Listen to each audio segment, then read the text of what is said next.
One moment of public humiliation can destroy a life, but for Clara Bennett, it opened the door to a dangerous world she never imagined.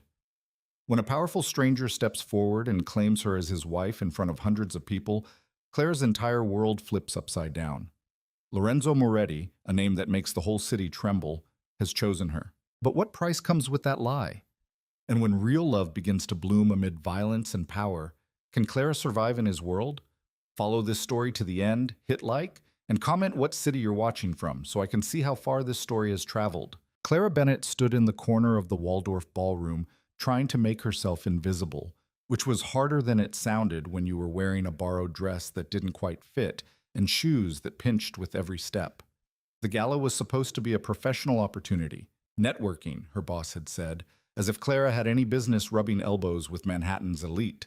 She worked in accounts receivable for a mid-tier consulting firm. She answered phones. She filed expense reports. She had no idea why Martin Dalton insisted she attend tonight, except maybe to fetch drinks or hold his coat. The chandeliers above sparkled like captured stars, and everyone around her looked like they belonged in a magazine spread. Women in gowns that cost more than Clara's annual rent. Men in tailored suits that probably required 3 fittings. She'd done her best, pulled her dark hair into a neat bun, borrowed a simple black dress from her roommate, even splurged on a lipstick she saw in a commercial. But standing here now, surrounded by wealth and confidence she'd never possess, Clara felt like a child playing dress-up. "Is that Clara from accounting?" The voice came from behind her, loud enough to carry.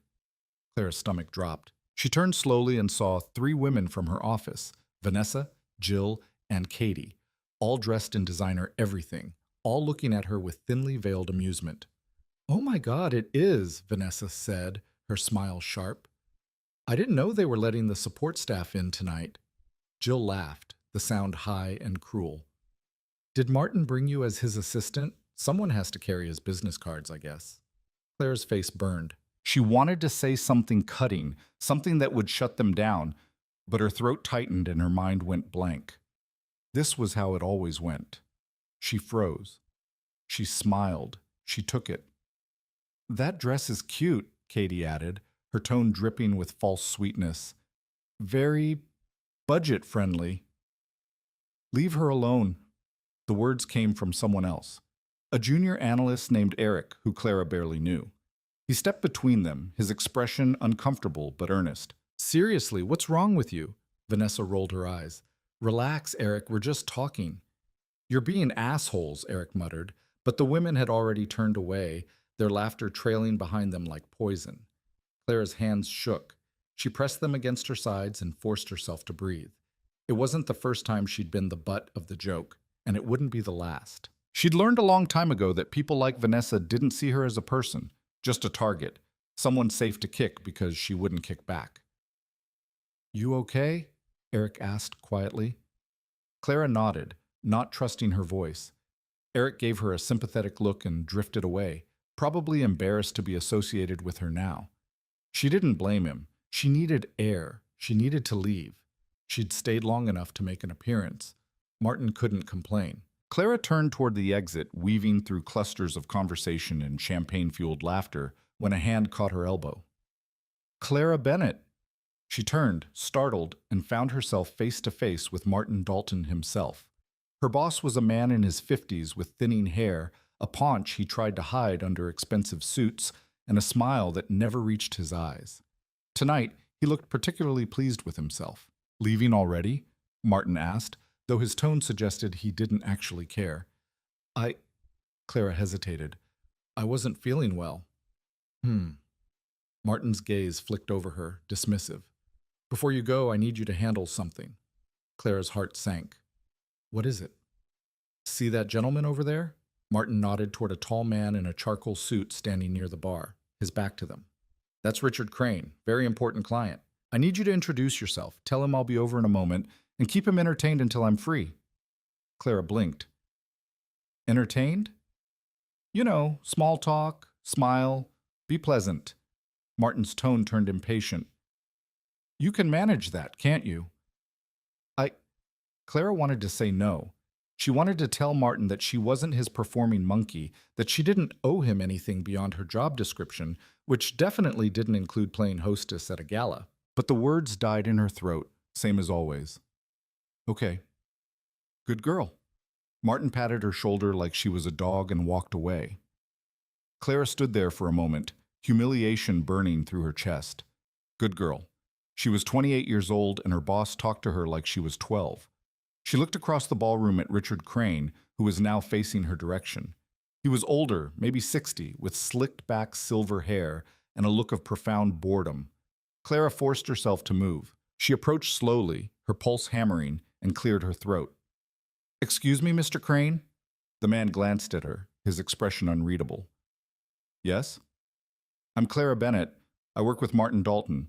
He wanted me to let you know he'll be over shortly to speak with you. Did he? It wasn't a question. Richard Crane's gaze swept over her, cold and assessing, and Clara felt the judgment in it. And what exactly do you do for Martin? I work in accounts receivable. Ah. He took a sip of his drink. So you're no one important. The words hit like a slap. Clara opened her mouth, closed it, opened it again. She didn't know what to say. Richard Crane had already dismissed her, turning his attention back to the bar as if she'd ceased to exist. She should leave, she should walk away. But something kept her rooted in place, some stupid, stubborn part of her that refused to accept this.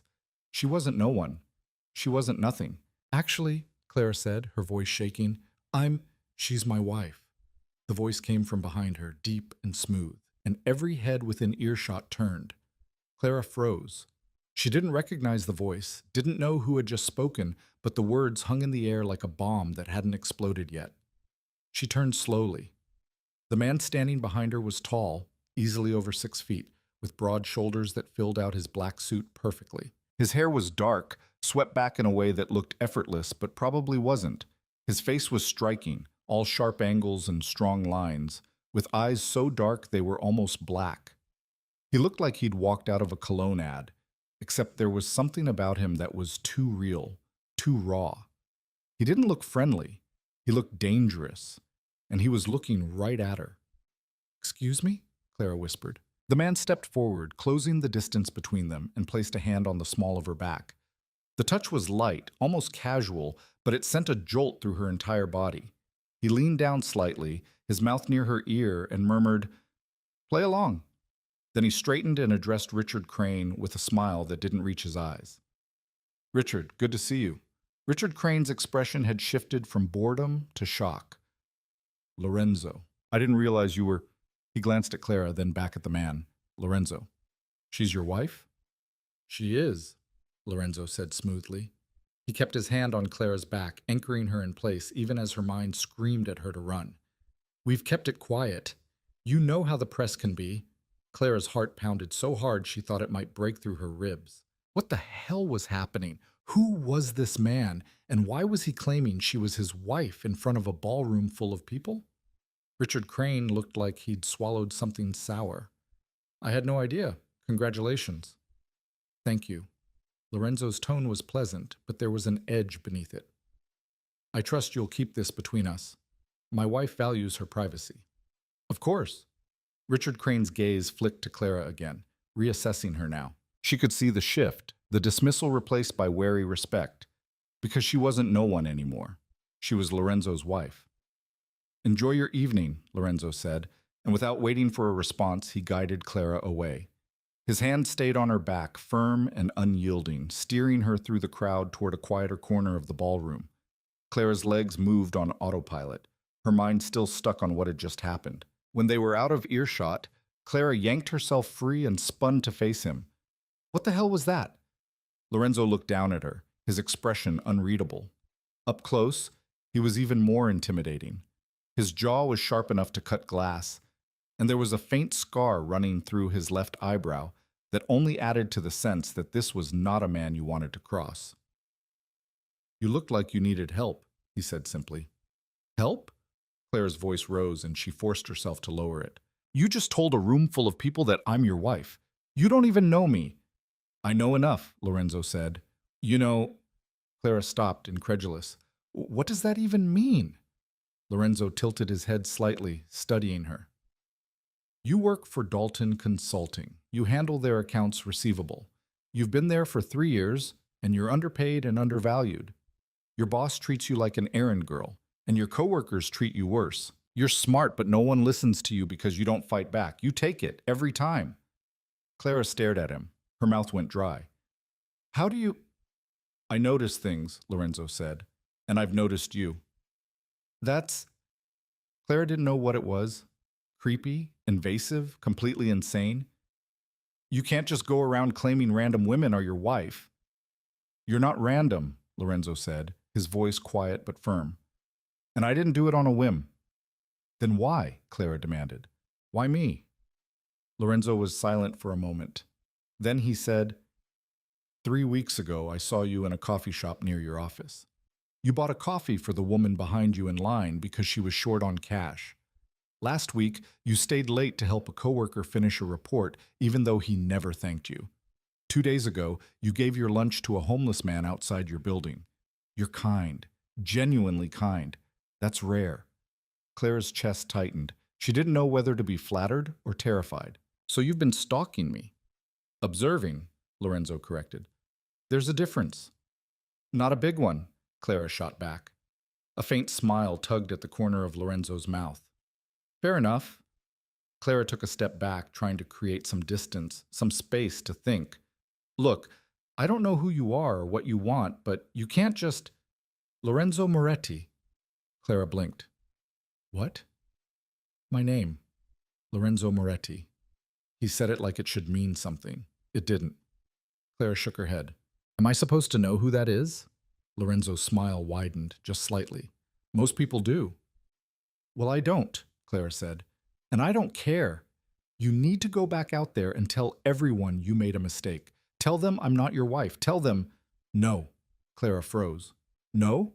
No, Lorenzo repeated. I'm not taking it back. You have to. I don't have to do anything, Lorenzo said, his tone still calm but now laced with something harder. And neither do you. You can walk out of here right now and pretend this never happened. Or you can stay and let people think you're with me. Your choice. Clara stared at him. Her mind raced, trying to make sense of this, trying to find the logic in it. There wasn't any. This was insane. He was insane, and yet... She thought about Richard Crane's face when Lorenzo said she was his wife.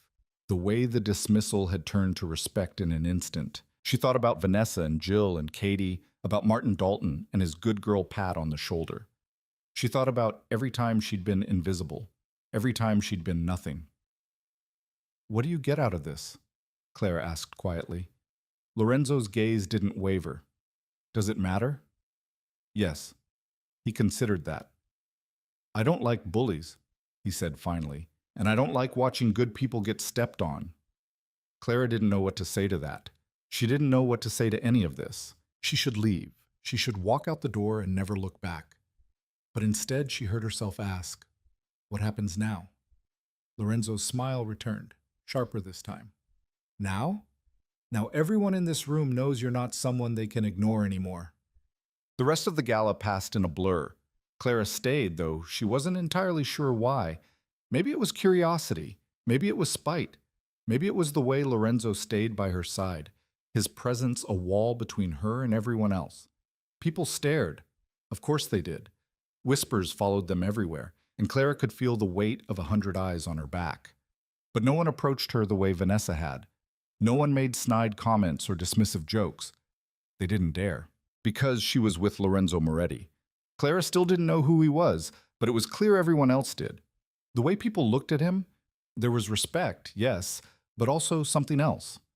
Fear, maybe, or wariness, like he was a tiger someone had let off its leash. Martin Dalton found her near the end of the night, his face pale and his smile strained. Clara, I didn't realize you were... I had no idea you were connected to... He trailed off, glancing nervously at Lorenzo, who stood a few feet away talking to someone Clara didn't recognize. Connected to? Clara prompted, her voice cool. Martin swallowed. To Mr. Moretti. I apologize if there was any misunderstanding earlier. Clara almost laughed. Misunderstanding. That was one way to put it. It's fine, Martin. Good. That's good. Martin looked like he wanted to say more, but Lorenzo glanced over, and Martin practically fled. When Lorenzo returned to her side, Clara raised an eyebrow. "What did you do?" "Nothing," Lorenzo said innocently. "You looked at him, and he ran." "I have that effect on people." Clara shook her head, but she couldn't quite suppress the small smile tugging at her lips. This was insane. All of it. And yet, for the first time in years, she didn't feel small. Bad. Lorenzo insisted on driving her home. Clara protested. She could take the subway. It was fine. But he ignored her and led her to a sleek black car parked outside the Waldorf. The driver, a broad-shouldered man with a scar across his cheek, opened the door without a word. Clara slid into the back seat, and Lorenzo followed. The interior was all leather and polished wood, and it smelled faintly of expensive cologne. Clara felt out of place again, but this time it didn't sting as much. "Where do you live?" Lorenzo asked. Clara hesitated. Giving him her address felt like crossing a line she wasn't ready to cross. But he'd already crossed so many tonight that one more hardly seemed to matter. Astoria, Queens. Lorenzo relayed the address to the driver, and the car pulled smoothly into traffic. They rode in silence for a few minutes, the city lights flashing past the tinted windows. Clara's mind was still spinning, trying to process everything. "Why did you really do it?" she asked finally. Lorenzo glanced at her. "I told you." "No," Clara interrupted. "You told me you noticed me. You told me I'm kind, but that doesn't explain why you'd lie to an entire ballroom full of people. There has to be more to it." Lorenzo was quiet for a long moment. Then he said, "I'm not a good man, Clara." Clara frowned. "What does that mean?" "It means I do things most people wouldn't approve of. I make decisions that hurt people. I live in a world where kindness is weakness and trust gets you killed." He looked at her, his dark eyes unreadable.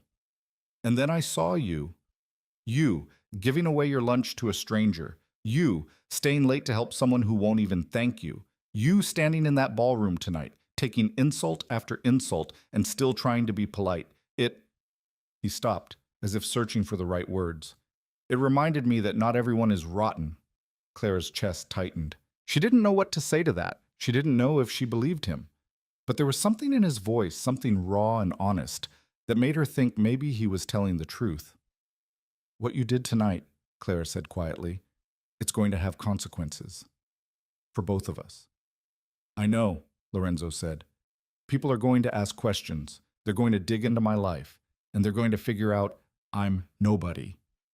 "You're not nobody," Lorenzo said sharply. "Don't say that." "I'm not your wife," Clara countered. "And when people find out the truth, they won't." Clara blinked. "What?" Lorenzo leaned back in his seat, his expression calm. "They won't find out. Because as far as the world is concerned, you are my wife."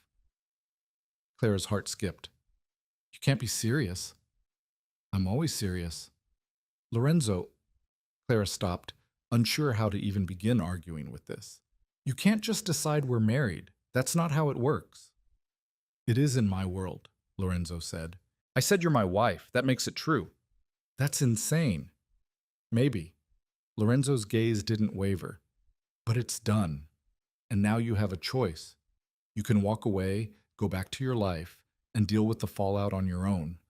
Or you can stay, and I'll make sure no one ever treats you the way they did tonight, ever again." Clara stared at him. Her mind screamed at her to say no, to get out of this car and never look back. But another part of her, a smaller, quieter part, whispered, "What if? What if she stayed? What if she let this dangerous, impossible man protect her? What if just once she didn't take the safe route?" "I need time," Clara said finally, "to think." Lorenzo nodded. "Take all the time you need." The car pulled up outside her apartment building, a modest brick structure in a quiet neighborhood. Clara reached for the door handle, but Lorenzo's voice stopped her. "Clara." She looked back at him. "Whatever you decide," Lorenzo said, "know this. I didn't do this on a whim, and I don't make promises I can't keep. If you stay, I will protect you, no matter what." Clara's throat tightened. She nodded, not trusting herself to speak, and stepped out of the car. She stood on the sidewalk and watched as the black car pulled away, disappearing into the night. Then she turned and walked into her building, her mind racing with 1,000 questions and no answers. Clara didn't sleep that night. She lay in bed staring at the ceiling, replaying every moment of the gala. Lorenzo's voice, his hand on her back, the way he'd looked at Richard Crane and made the man shrink, the way he'd looked at her and made her feel seen. By morning, her phone had exploded. Texts from coworkers she barely knew, asking if it was true. An email from Martin requesting a meeting to discuss her situation. Even a voicemail from Vanessa, her tone suddenly syrupy sweet. Clara ignored all of it. Instead, she sat at her tiny kitchen table with a cup of coffee and tried to think logically.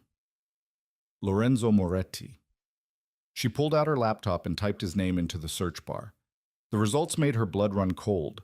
Lorenzo Moretti wasn't just wealthy. He wasn't just powerful. He was dangerous. The articles didn't say it outright. They were too careful for that. But the implications were there. Business magnate with rumored ties to organized crime. Controversial philanthropist under federal investigation. Manhattan's most feared investor.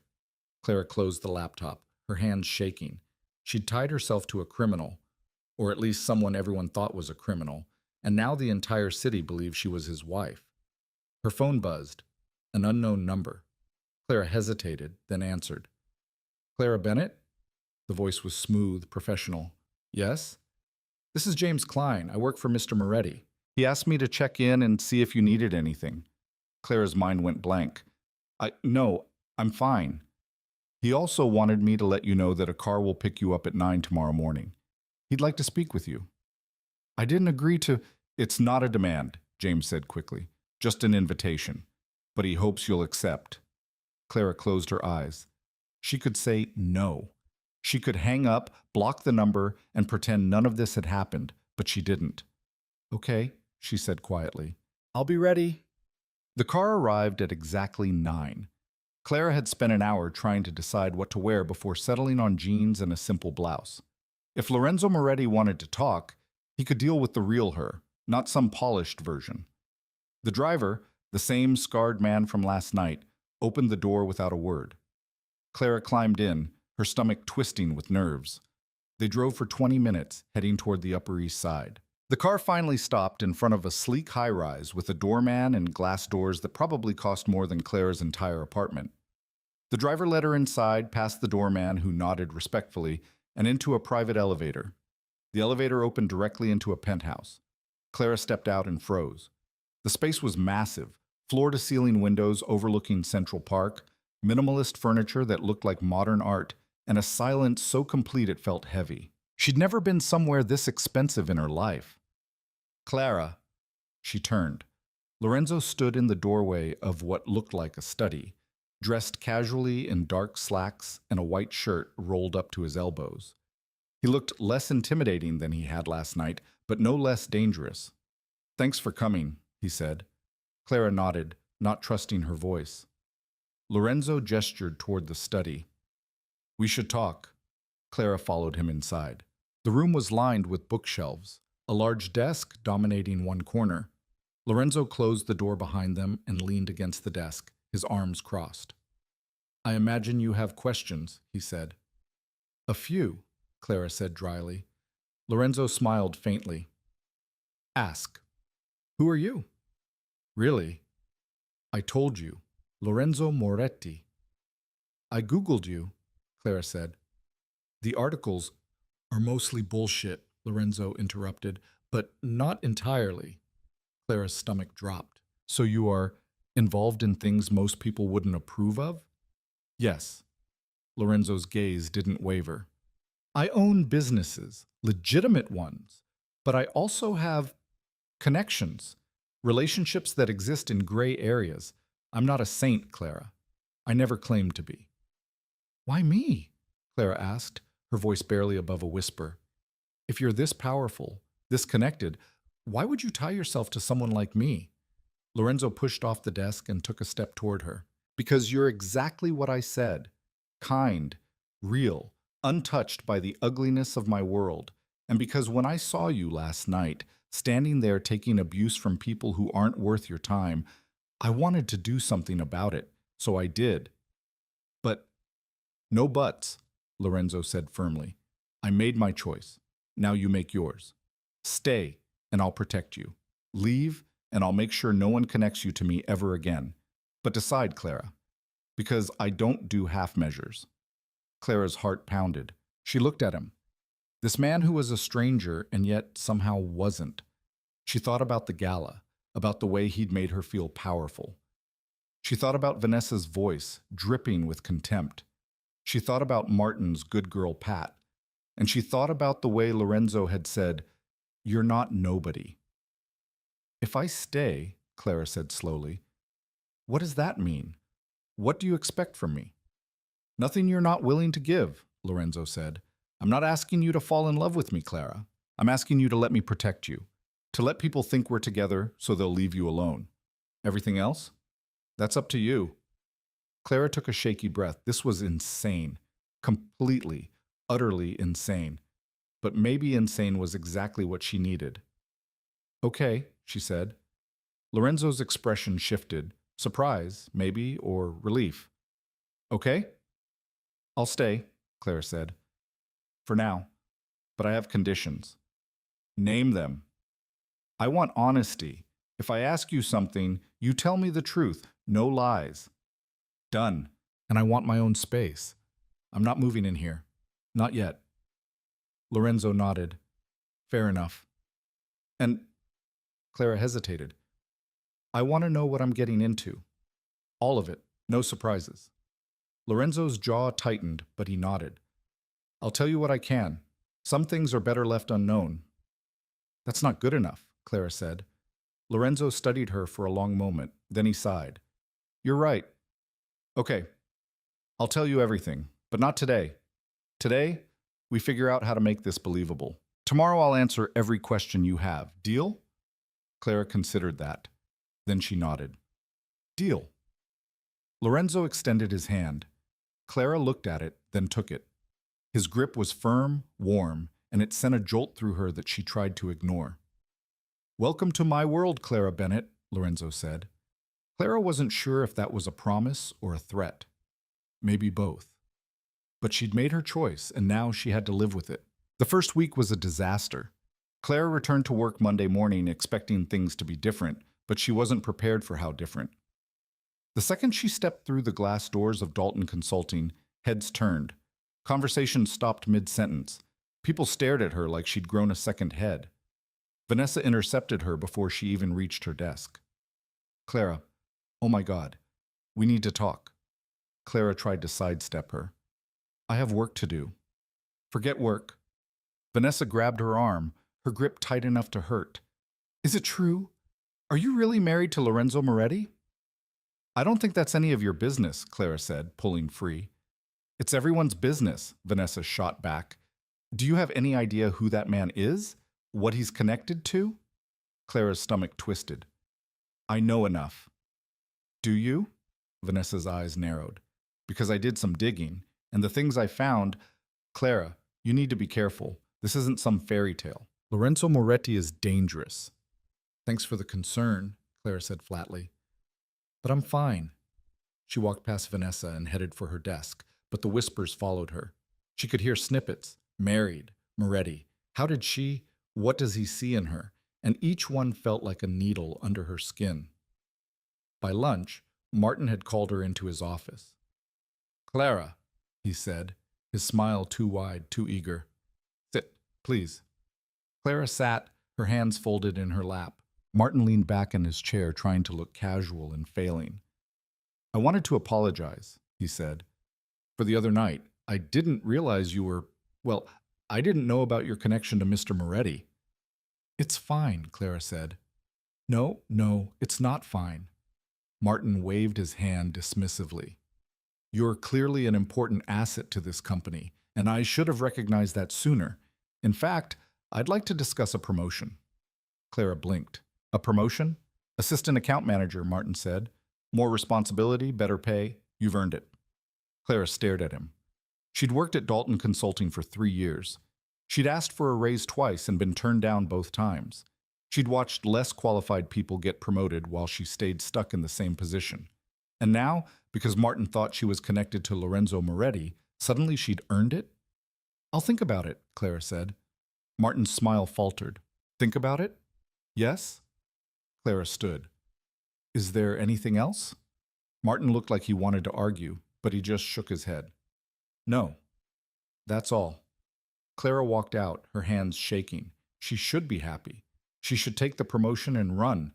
But all she felt was anger. Anger at Martin, at herself, at the whole broken system that only valued her because of who she was supposedly married to. Her phone buzzed. A text from an unknown number. How's your day going? Clara frowned. She typed back, Who is this? The response came immediately. Lorenzo. James gave me your number. Hope that's okay. Clara's chest tightened. She glanced around the office, suddenly paranoid that someone was watching, then typed, It's fine. Day's been weird. Weird how? Clara hesitated. Then she typed, People keep staring. My boss offered me a promotion. Everyone wants to talk to me now. And that's a problem? It is when they only care because of you. There was a pause. Then, want me to fix it? Clara's stomach dropped. No, don't fix anything. I just need to figure out how to deal with this. You will. Give it time. Clara didn't respond. She shoved her phone in her pocket and tried to focus on work, but the rest of the day dragged. By the time 5 o'clock rolled around, she was exhausted. She stepped outside and found the black car waiting at the curb. The scarred driver, his name was Marcus, she'd learned, opened the door. Mister, Moretti asked me to pick you up, Marcus said. Clara wanted to argue, but she was too tired. She climbed in. The drive was short, and when Marcus pulled up outside her building, Clara expected him to let her out. Instead, he said, Mr. Moretti is upstairs. He asked if you'd join him for dinner. Clara's pulse quickened. He's in my apartment? With your permission, Marcus said quickly. He had James call your landlord. Everything's above board. Clara didn't know whether to be impressed or horrified. She got out of the car and headed upstairs, her mind racing. When she opened the door to her apartment, she found Lorenzo standing in her tiny kitchen, a bag of takeout on the counter. You broke into my apartment, Clara said. Lorenzo looked up, unfazed. I didn't break in. I got a key. That's not better. I brought food, Lorenzo said, holding up the bag. Thai. I remembered you mentioned you liked it. Clara stopped. When did I mention that?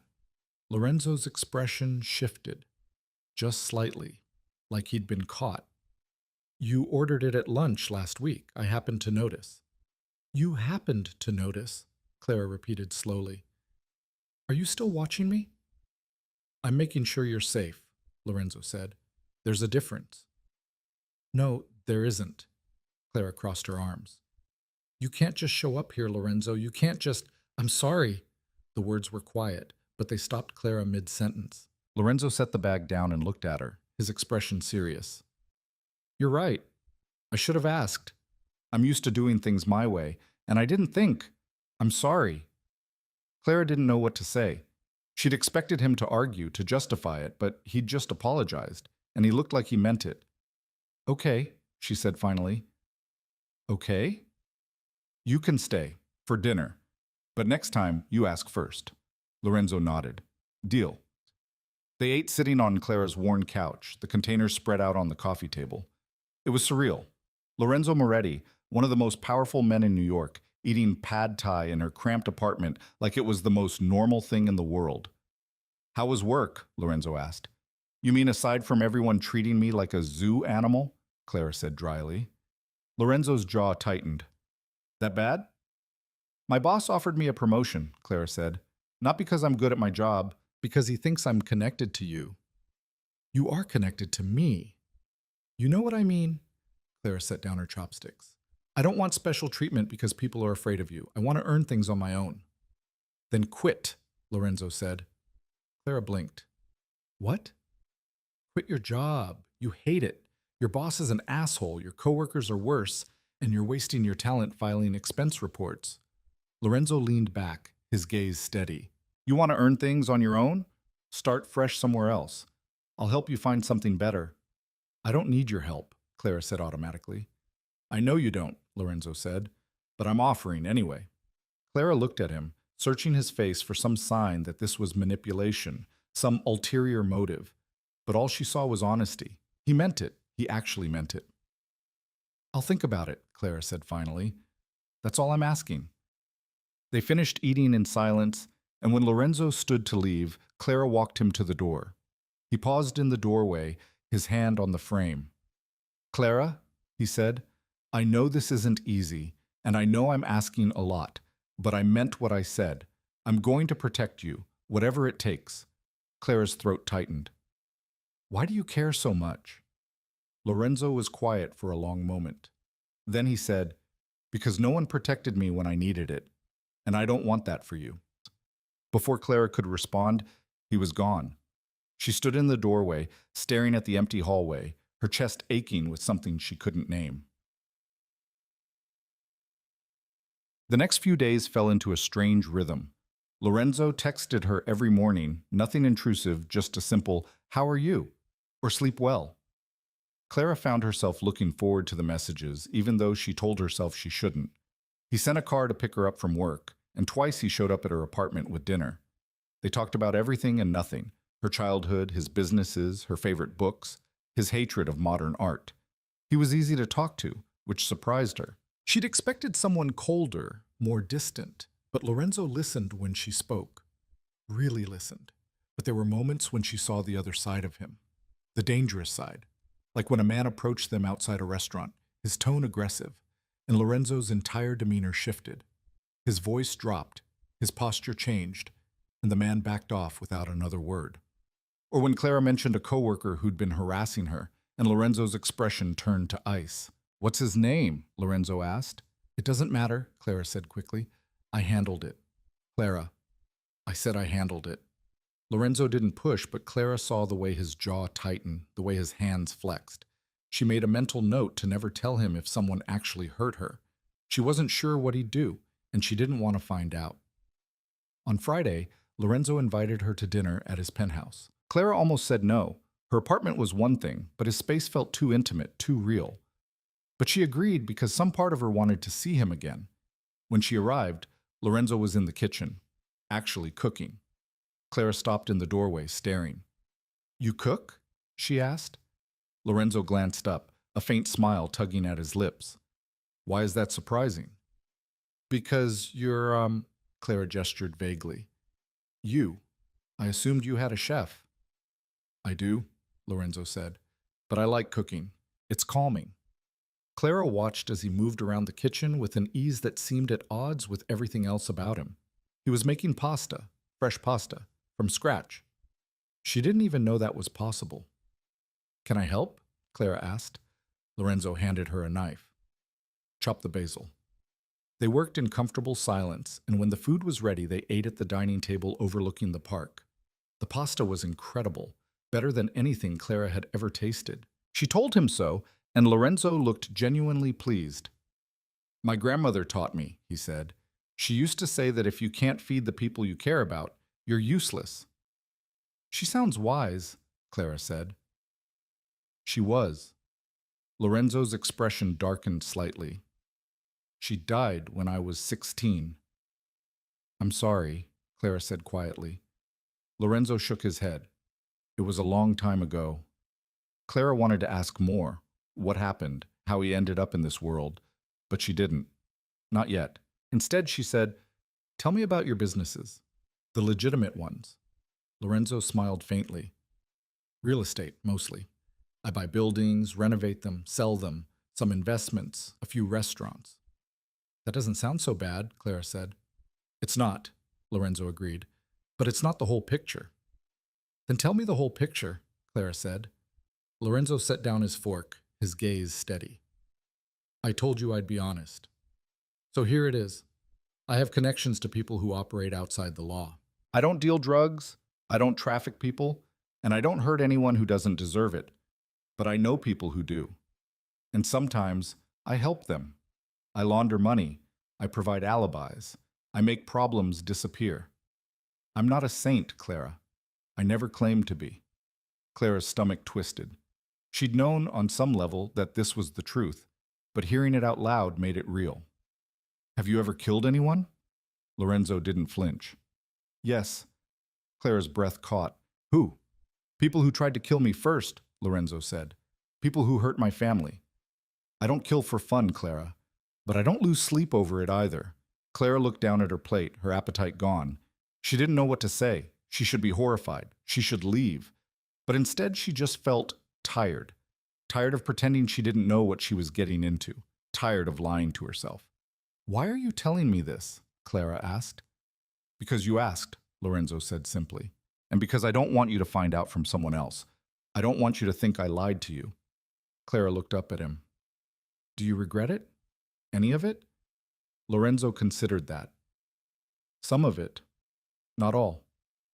That's honest, at least, Clara said. That's all I can give you, Lorenzo said. They finished dinner in silence, and when Clara stood to leave, Lorenzo walked her to the elevator. He didn't try to stop her, didn't ask her to stay. He just said, think about what I told you. If you want out, I'll understand. Clara nodded. She stepped into the elevator, and as the doors closed, she saw Lorenzo standing there, his hands in his pockets, his expression unreadable. She rode down in silence, her mind spinning. She should want out. She should run as far and as fast as she could. But when she got home and climbed into bed, all she could think about was the way Lorenzo had looked at her, like she was the only thing in the world that mattered. And that terrified her more than anything else. Saturday morning, Clara woke to a knock on her door. She opened it to find Marcus holding a garment bag. Mr. Moretti asked me to deliver this, Marcus said. Clara took the bag, confused. What is it? He said you'd need it for tonight. Tonight? Marcus handed her an envelope. He'll pick you up at 7. Before Clara could ask what the hell he was talking about, Marcus was gone. She opened the envelope and found a handwritten note. There's an event tonight. I need you there. Please. Clara stared at the note, then unzipped the garment bag. Inside was a dress, deep emerald green, floor length, with a neckline that was elegant without being too revealing. It was stunning, and it probably cost more than her rent. Clara's phone buzzed. A text from Lorenzo. Before you say no, hear me out. This event is important. People need to see us together. Just a few hours. Then I'll leave you alone for the rest of the weekend. Clara typed back. You can't just send me a dress and expect me to show up. Can't I? Clara scowled at her phone. Then she typed, what kind of event? Charity gala. Very boring. You'll hate it. Then why do I have to go? Because I'll hate it less if you're there. Clara's chest tightened. She should say no. She should put the dress back in the bag and send it back with Marcus. But instead, she found herself typing, fine, but you owe me. Name your price. I'll think of something. Clara set the phone down and looked at the dress again. She was insane. Completely, utterly insane. But she was also, for the first time in years, not bored. Lorenzo arrived at exactly 7, dressed in a black tuxedo that fit him like a glove. Clara opened the door, and his expression shifted, just slightly, but enough that she noticed. You look beautiful, he said. Clara's face heated. Thanks. You clean up okay, too. Lorenzo smiled, and for a moment he looked younger, less dangerous. Ready? As I'll ever be. The gala was at the Metropolitan Museum, and Clara felt her anxiety spike as they pulled up to the red carpet. Cameras flashed, reporters shouted questions, and Clara's stomach twisted into knots. I can't do this, she said. Yes, you can, Lorenzo said. He took her hand, his grip firm. Just stay with me. I'll handle the rest. Clara nodded, and they stepped out of the car. The cameras went wild. Clara heard someone shout, Mr. Moretti, who's your date? And Lorenzo responded smoothly, my wife. The word sent a jolt through her, wife. He said it so easily, like it was the most natural thing in the world. They made their way inside, and the gala was everything Clara expected. Opulent, overwhelming, and full of people who looked at her like she was an alien. But Lorenzo stayed by her side, his hand resting lightly on her back, and every time someone approached, he introduced her with the same calm confidence. This is my wife, Clara. Not Clara Bennett, not my assistant or my date, just Clara. And every time he said it, something inside her shifted. They were halfway through the night when a man approached them, tall, silver-haired, with a smile that didn't reach his eyes. Lorenzo, the man said, I didn't expect to see you here. Victor, Lorenzo's tone was cool. Likewise. Victor's gaze slid to Clara, assessing. And who is this lovely creature? My wife, Lorenzo said, his voice flat. Victor's smile widened. Wife? How surprising. I didn't know you were the marrying type. There's a lot you don't know about me, Lorenzo said. The tension between them was thick enough to cut. Clara felt Lorenzo's hand tighten on her back, a silent warning. Well, Victor said, still smiling, congratulations. I hope she knows what she's gotten herself into. She does, Clara said, surprising herself. And I can speak for myself. Victor's smile faltered. He looked at Clara like he was seeing her for the first time. Feisty. I like that. I don't care what you like, Clara said. Lorenzo's grip on her back relaxed, and she could have sworn she saw the corner of his mouth twitch. Victor's expression darkened. Careful, Lorenzo. You know how fragile pretty things can be. Is that a threat? Lorenzo's voice dropped, and the air around them turned cold. Just an observation, Victor said. He tipped his head. Enjoy your evening. He walked away, and Clara let out a breath she didn't realize she'd been holding. Lorenzo guided her toward a quieter corner of the room, his jaw tight. Who was that? Clara asked. Victor Castellano, Lorenzo said. He runs a rival organization. We have history. Bad history? The worst kind. Lorenzo looked at her, his expression serious. He's dangerous, Clara.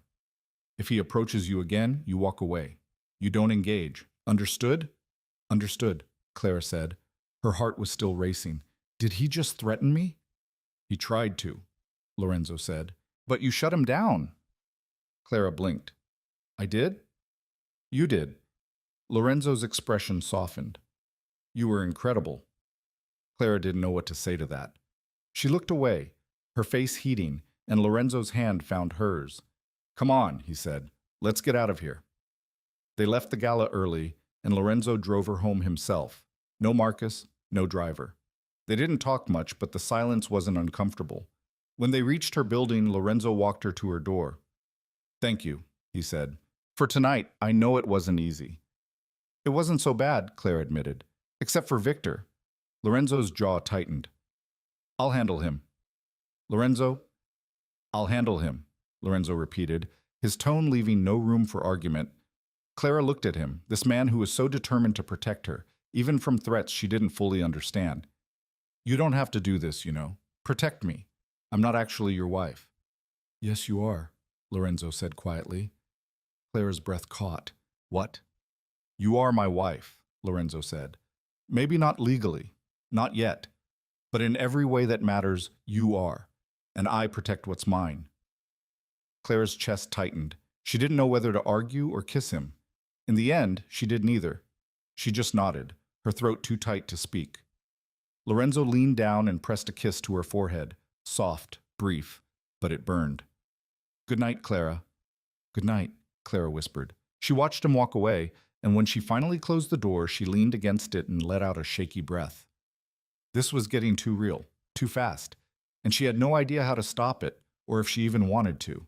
Clara woke Monday morning to find her apartment building surrounded by photographers. She opened her front door to grab the newspaper, a habit from her grandmother, and was immediately blinded by camera flashes. 3 men with long lenses stood on the sidewalk, shouting questions she couldn't process through her panic. Mrs. Moretti, how long have you been married?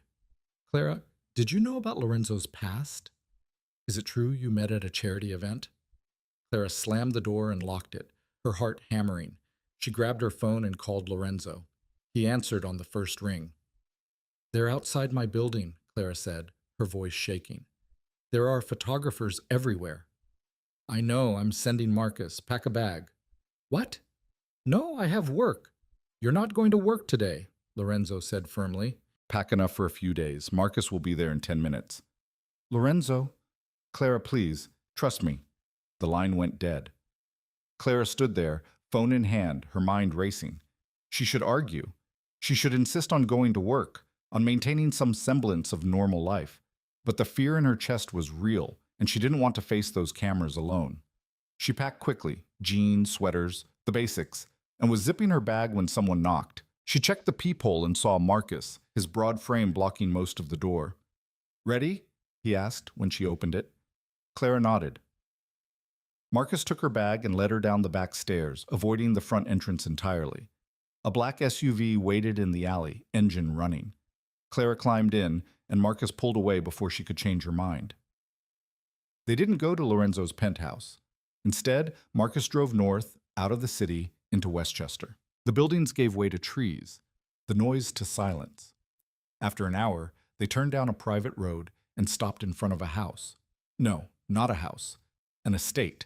Stone walls, manicured grounds, and a fountain in the circular driveway. "Where are we?" Clara asked. "Mr. Moretti's country house," Marcus said. "You'll be safe here." Clara got out slowly, staring at the place. It looked like something out of a movie, old money, old power. The front door opened and Lorenzo stepped out, dressed casually in dark jeans and a gray sweater. He looked tired. "You okay?" he asked. "No," Clara said honestly. "I'm not okay. There were photographers outside my apartment, Lorenzo. My apartment. How did they even find me?" "Someone tipped them off," Lorenzo said. His jaw tightened. "I'm handling it."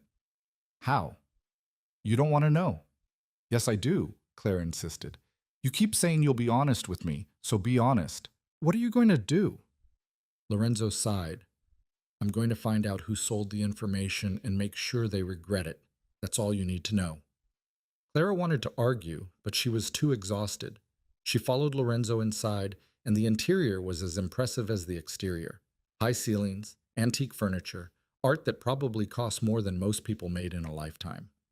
It should have felt cold, but it didn't. There were personal touches, books stacked on tables, a worn leather chair by the fireplace, photos in simple frames. "I'll show you to your room," Lorenzo said. He led her upstairs to a bedroom that was bigger than her entire apartment. The bed was massive, the windows overlooked the grounds, and there was a bathroom with a tub Clara could probably swim in. "If you need anything, just ask," Lorenzo said. "I'll be downstairs."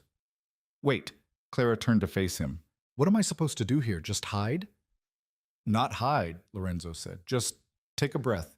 Let me handle the press. Once things calm down, you can go back to your life." "My life," Clara repeated bitterly. "You mean the life where everyone thinks I'm married to you, where I can't even walk outside without cameras in my face?" "I'm sorry," Lorenzo said quietly. "I didn't think it would get this bad this fast." "Then you didn't think at all," Clara snapped. The words came out harsher than she intended, but she didn't take them back. "You made a decision that affected my entire life, and you didn't think about the consequences. For me." Lorenzo's expression darkened, but he didn't argue. "You're right, I didn't, and I'm sorry." Clara's anger deflated. She wanted to stay mad, wanted to blame him for everything, but the exhaustion was too heavy. "I need to be alone." Lorenzo nodded and left, closing the door quietly behind him. Clara sat on the edge of the bed and buried her face in her hands. This was a nightmare. Her life had been small, boring, predictable, but it had been hers. And now it was gone, replaced by something she didn't understand and couldn't control. She lay back on the bed and stared at the ceiling, trying to figure out how the hell she'd ended up here. What? Clara spent the rest of the day avoiding Lorenzo. She explored the house, which took longer than she expected. There was a library with floor-to-ceiling shelves, a gym, a wine cellar, and a kitchen that looked like it belonged in a restaurant. She made herself tea and sat in the library, curled up in a chair with a book she didn't read. Around 6, Lorenzo knocked on the doorframe. "Hungry?" Clara looked up. "Not really." "You should eat," Lorenzo said. "I made dinner." "You made dinner?" "Don't sound so surprised." Lorenzo's mouth quirked. "I told you I like cooking." Clara followed him to the kitchen, where the table was set for two. Lorenzo had made roast chicken, vegetables, and mashed potatoes, comfort food. Clara sat down, and they ate in silence for a few minutes. "I talked to the photographers," Lorenzo said finally. "They won't bother you again." "How did you—" Clara stopped. "Actually, I don't want to know." "Probably for the best," Lorenzo agreed. "What about work?" Clara asked. "I can't just not show up." "I called Martin," Lorenzo said. "Told him you were taking a few days off. He didn't argue." Clara's grip tightened on her fork. "You can't keep making decisions for me." I know, Lorenzo said, but you weren't in a state to make them yourself. That's not the point. Then what is the point? Lorenzo's voice was calm, but there was an edge to it. You want me to let you walk back into that mess? Let those vultures follow you around, dig into your life, make you miserable? I want you to ask me what I want, Clara said. Instead of deciding for me. Lorenzo was quiet for a long moment. Then he nodded. You're right. I'm sorry. What do you want, Clara? Clara opened her mouth, then closed it. What did she want? She didn't know anymore. She wanted her old life back, but that wasn't possible. She wanted Lorenzo to stop being so damn controlling, but she also wanted him to keep protecting her. She wanted to hate him, but she didn't. I don't know, she admitted. That's okay, Lorenzo said. You don't have to know right now. They finished dinner, and Clara helped him clean up. It was strangely domestic, standing side by side at the sink, washing and drying dishes. Lorenzo's arm brushed hers, and Clara felt that jolt again, the one she kept trying to ignore. Can I ask you something? Clara said. Always. Why do you live out here? I mean, you have the penthouse in the city. Why keep this place? Lorenzo dried his hands on a towel, his expression thoughtful. My grandmother left it to me. She raised me here after my parents died. Clara's chest tightened. I didn't know. I'm sorry. It was a long time ago, Lorenzo said. I was 8, car accident, drunk driver. That's awful, Lorenzo shrugged. My grandmother did her best. She was tough, but she loved me. This house, it's the only place I've ever felt safe. Clara looked at him, really looked at him, and saw something she hadn't seen before. Vulnerability, pain. He wasn't just the dangerous, powerful man everyone feared. He was someone who'd lost everything and built himself back up from nothing. Thank you for telling me, Clara said quietly. Lorenzo nodded. Come on, I'll show you the grounds. They walked outside and the sun was setting, painting the sky in shades of orange and pink. The property was massive.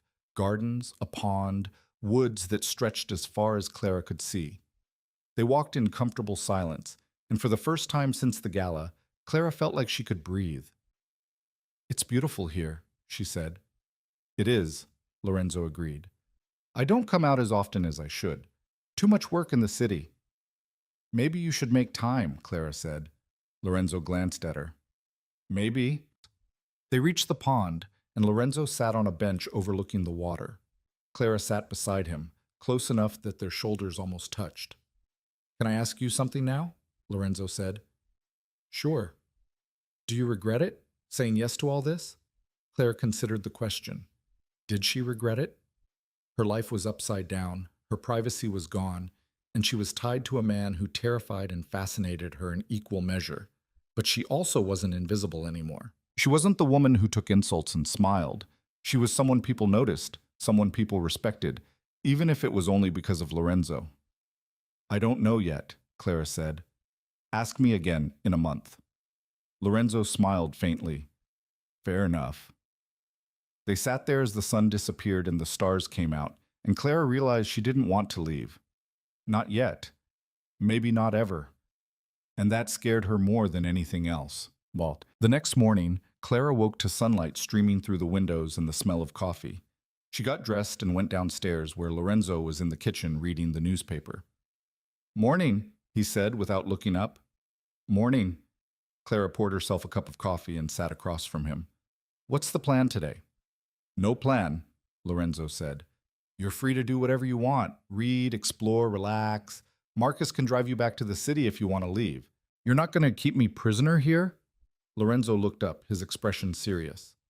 You're not a prisoner, Clara. You never were. If you want to leave, you can leave. But I'd feel better if you stayed a few more days, just until things settle. Clara nodded. She didn't want to admit it, but she felt safer here. The world outside felt hostile now, full of cameras and questions, and people who wanted to dissect her life. Here, it was quiet, peaceful. I'll stay, she said, for a few days. Good, Lorenzo said. He folded the newspaper and stood. I have some work to do, but I'll be around if you need me.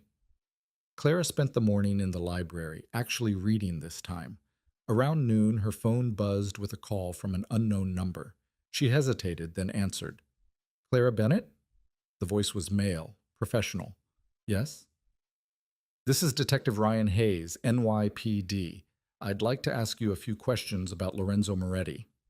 Clara's blood ran cold. I'm not... It's nothing formal, Hayes said quickly. Just a conversation, off the record. I don't think I should talk to you without a lawyer, Clara said. Smart, Hayes said. But I'm not trying to trap you, Ms. Bennett. I'm trying to protect you. Protect me from what? From Lorenzo Moretti, Hayes said. I know this is hard to hear, but he's not who you think he is. He's dangerous, and if you're involved with him, you're in danger too. Clara's grip tightened on the phone. I appreciate your concern, Detective, but I'm fine. Are you? Hayes pressed. Do you know where he gets his money? Do you know what he's done? How many people he's hurt? I'm hanging up now, Clara said. Wait, Hayes said, but Clara ended the call. Her hands were shaking. She stared at the phone, her mind racing. The detective's words echoed in her head. Dangerous. Not who you think he is.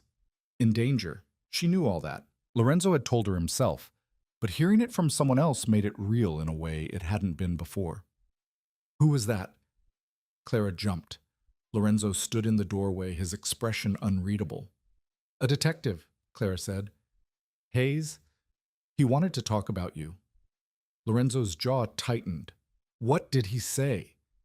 That you're dangerous, that I should stay away from you. Clara looked at him. He said he wanted to protect me. He doesn't want to protect you, Lorenzo said, his voice hard. He wants to use you to get to me. How do you know? Because that's what they do, Lorenzo said. They find someone close to their target, someone vulnerable, and they pressure them until they break. Hayes has been trying to build a case against me for years. He's got nothing. So now he's going after you. Clara's stomach twisted. What am I supposed to do? Nothing, Lorenzo said. Don't talk to him. Don't answer his calls. If he shows up, you call me immediately. And if he arrests me? He won't, Lorenzo said firmly. You haven't done anything wrong. I'm lying to everyone, Clara said. I'm pretending to be your wife. Isn't that fraud or something? Lorenzo crossed the room and knelt in front of her chair, his hands on the armrests. Listen to me. You are not in trouble. I will not let anything happen to you. Do you understand? Clara nodded, her throat tight. Lorenzo's gaze was intense, and she could see the worry beneath the calm exterior. He was scared. For her.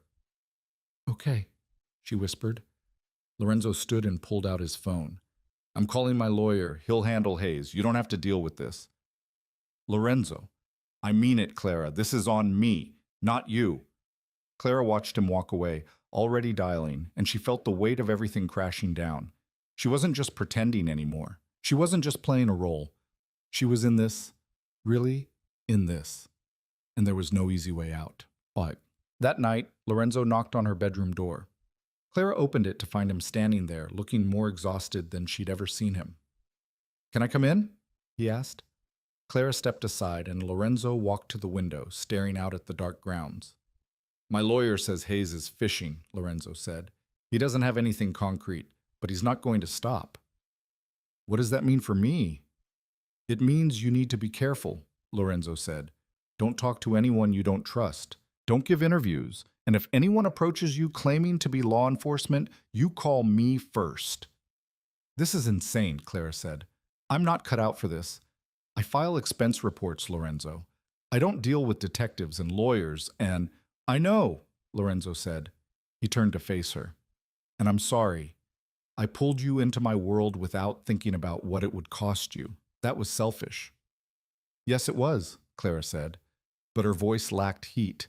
She was too tired to be angry. Lorenzo stepped closer. If you want out, I'll make it happen. I'll tell everyone we broke up. I'll make sure no one bothers you again. You can go back to your life. Clara looked at him. She should say yes. She should take the out he was offering and run. But instead she asked, Do you want me to leave? Lorenzo's expression shifted. Surprise, maybe, or something deeper. No. Then I'm staying, Clara said. Clara, I'm staying, she repeated. I'm scared, and I'm in over my head, but I'm not running. Not yet. Lorenzo closed the distance between them, and before Clara could process it, his hand was cupping her face. His thumb brushed her cheek, and Clara's breath caught. You're the bravest person I know, Lorenzo said quietly. I'm not brave, Clara said. I'm terrified. That's what makes you brave, Lorenzo said. They stood there, inches apart, and Clara felt the pull, the magnetic, undeniable pull that had been growing since the night of the gala. She should step back. She should put distance between them. But she didn't. Lorenzo leaned in slowly, giving her time to pull away. Clara didn't. His lips brushed hers, soft and tentative, and Clara's eyes fluttered closed. The kiss deepened, and Clara's hands found his chest, gripping his shirt like it was the only thing keeping her grounded. When they finally broke apart, both of them were breathing hard. Lorenzo rested his forehead against hers, his hand still cupping her face. I shouldn't have done that, he said. Why not?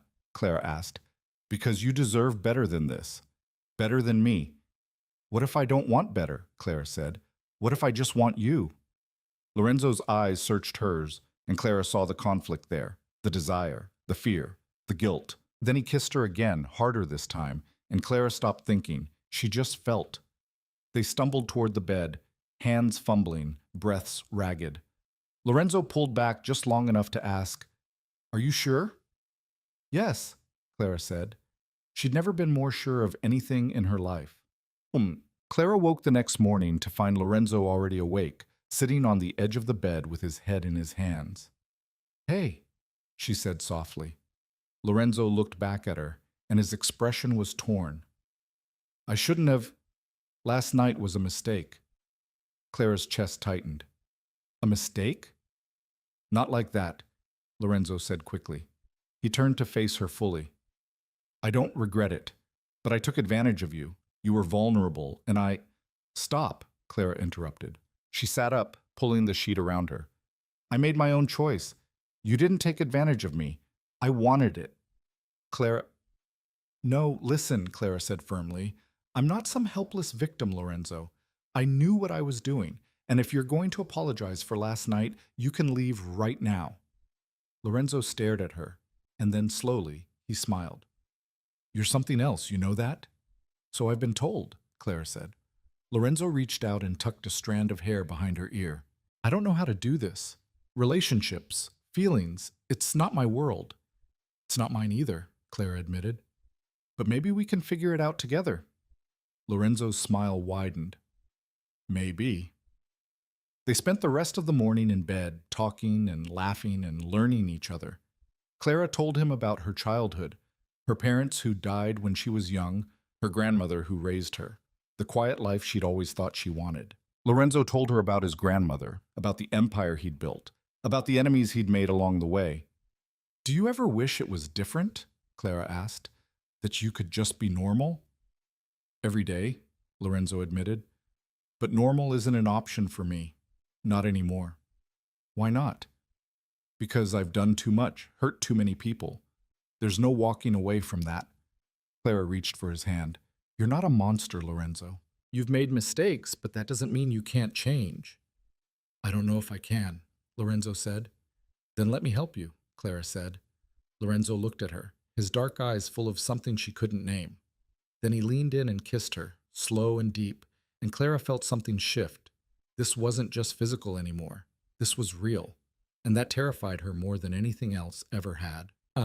They stayed at the estate for 3 more days, and Clara felt herself falling deeper with every passing hour. Lorenzo was different here, softer, more open. He cooked for her, walked with her through the grounds, held her at night like she was something precious. And Clara let herself believe, just for a little while, that this could work, that they could work. But on the 4th morning, Marcus appeared with news that shattered the fragile peace they'd built. There's been an incident, Marcus said, his expression grim. In the city, Victor Castellano's people hit one of your warehouses. 2 men are dead. Lorenzo's entire demeanor shifted. The softness vanished, replaced by something cold and hard. When? Last night, Marcus said. They want a meeting, tomorrow, neutral ground. Lorenzo's jaw tightened. Tell them I'll be there. Marcus nodded and left. Clara stood frozen, her stomach in knots. What does this mean? She asked. It means Victor's making a move, Lorenzo said. His voice was flat, emotionless. He's testing me, seeing how far he can push. And what are you going to do? I'm going to push back, Lorenzo said. He looked at her and his expression softened just slightly. I need to go back to the city. You should stay here. No, Clara said immediately. Clara, I said no, Clara repeated. If you're going, I'm going. We're in this together, remember? Lorenzo looked like he wanted to argue, but he didn't. He just nodded. Okay, but you stay close to me. And if things go bad, you do exactly what I say. Understood? Understood, Clara said. They left for the city that afternoon, and Clara felt the peace of the estate slip away with every mile. By the time they reached Manhattan, the weight of Lorenzo's world had settled back on her shoulders, heavy, oppressive, and impossible to ignore. And she knew deep down that things were about to get much, much worse. The penthouse felt different when they returned. Colder. The city lights that had once seemed beautiful now looked harsh, unforgiving. Clara stood by the window while Lorenzo made phone calls in his study, his voice low and tense. She could hear fragments, names she didn't recognize, locations, threats barely concealed beneath polite language. When he finally emerged, his face was drawn, older somehow. The meeting's set for tomorrow night, Lorenzo said. Warehouse in Red Hook. Neutral territory. What happens at the meeting? Clara asked. We negotiate. Or we don't. Lorenzo poured himself a drink, something amber and expensive. Victor wants to expand into my territory. I'm not going to let that happen. And if he doesn't back down? Lorenzo downed the drink in one swallow. Then people die. Clara's stomach twisted. She'd known, intellectually, that Lorenzo's world was violent. But hearing him say it so matter-of-factly made it real in a way it hadn't been before. Can't you just, walk away? Let him have whatever he wants? It doesn't work like that, Lorenzo said. If I show weakness, every rival I have will come for me. I'll lose everything. And everyone connected to me becomes a target. Including me, Clara said quietly. Lorenzo's jaw tightened. Including you. Clara crossed the room and took his hands. They were cold despite the warmth of the apartment. Then we deal with it, together. You shouldn't be involved in this, Lorenzo said. I should send you back to the estate, somewhere safe. I'm not leaving, Clara said firmly. You don't get to protect me by pushing me away. That's not how this works. Lorenzo pulled her close, his arms wrapping around her like he was trying to shield her from the world. I'm terrified of losing you, he said into her hair. I've lost everyone I've ever cared about. I can't. You're not going to lose me, Clara interrupted. She pulled back to look at him. I'm right here, and I'm not going anywhere. Lorenzo kissed her, and it tasted like desperation, like he was trying to memorize her in case this was the last time. Clara kissed him back just as fiercely, trying to tell him without words that she wasn't going to disappear, that she was stronger than he thought. When they broke apart, Lorenzo rested his forehead against hers. I love you, he said. The words came out rough, unpracticed, like he wasn't sure how to say them. Clara's breath caught. What? I love you, Lorenzo repeated. I know it's too soon. I know I have no right to feel this way, but I do. Clara's eyes burned. She should be scared. She should run. But instead she heard herself say, I love you too. Lorenzo's expression cracked, just for a moment, and Clara saw the vulnerability beneath. Then he was kissing her again, and they stumbled toward the bedroom, both of them needing the connection, the reminder that they were alive and together, and maybe, just maybe, they could survive this. The next morning, Clara woke to find Lorenzo already gone. A note on the pillow said he had things to handle before the meeting. Clara tried not to think about what things meant. She showered and dressed, then wandered the penthouse feeling useless and anxious. Around noon, her phone rang. An unknown number again. Clara hesitated, then answered. Ms. Bennett? It was Detective Hayes. I need to see you, today. I told you I'm not talking to you, Clara said. 2 men are dead, Hayes said bluntly. Murdered in one of Lorenzo Moretti's warehouses. And I have reason to believe he's planning retaliation. If you know anything, I don't, Clara lied. Then meet me anyway, Hayes pressed. Just for coffee. 15 minutes. You're not in trouble, Ms. Bennett, but you will be if you continue protecting him. Clara's hand tightened on the phone. Where? Hayes gave her the address of a diner in Hell's Kitchen. Clara hung up and immediately called Lorenzo. It went to voicemail. She tried Marcus. Same thing. She stood there, phone in hand, trying to decide what to do. She should wait for Lorenzo. She should tell him about Hayes and let him handle it. But something in the detective's voice had gotten to her. 2 men are dead. She thought about Lorenzo's cold expression when Marcus delivered the news. I'm going to push back. What did that mean? How many more people were going to die? Clara grabbed her coat and left. The diner was exactly what she expected. Vinyl booths, fluorescent lights, and coffee that probably tasted like burnt rubber. Hayes sat in a corner booth, and he stood when Clara approached. He was younger than she'd imagined, maybe 40, with tired eyes and a rumpled suit. Miss Bennett, thank you for coming. He gestured to the seat across from him. Coffee? No, Clara said. She sat but kept her coat on. You said 15 minutes. Clock's ticking. Hayes smiled faintly. Fair enough. He pulled out a folder and slid it across the table. Do you know what this is? Clara opened it. Photos, crime scenes, bodies. Her stomach lurched, and she closed it quickly. What the hell? That's Lorenzo Moretti's handiwork, Hayes said. Or his associates. Same thing, really. That man in the first photo testified against one of Lorenzo's partners, shot in his own home. The woman in the second, journalist investigating money laundering, car accident that wasn't an accident. The third, stop, Clara said. Her hands were shaking. Why are you showing me this? Because you need to understand who you're protecting, Hayes said. Lorenzo Moretti isn't some misunderstood businessman. He's a criminal, a killer, and the longer you stay with him, the more danger you're in. I know what he is, Clara said quietly. Hayes leaned forward. Do you? Because from where I'm sitting, you look like someone who's in way over her head. You're a good person, Miss Bennett. I can tell. You don't belong in this world. You don't know anything about me, Clara said. I know you work in accounts receivable. I know you've never even had a parking ticket. I know you're exactly the kind of person Lorenzo targets. Vulnerable, isolated, desperate for something more. Hayes' voice softened. He's using you, Miss Bennett. Whatever he's told you, whatever promises he's made, it's all a lie. Men like him don't change. Clara stood. I'm leaving. Wait.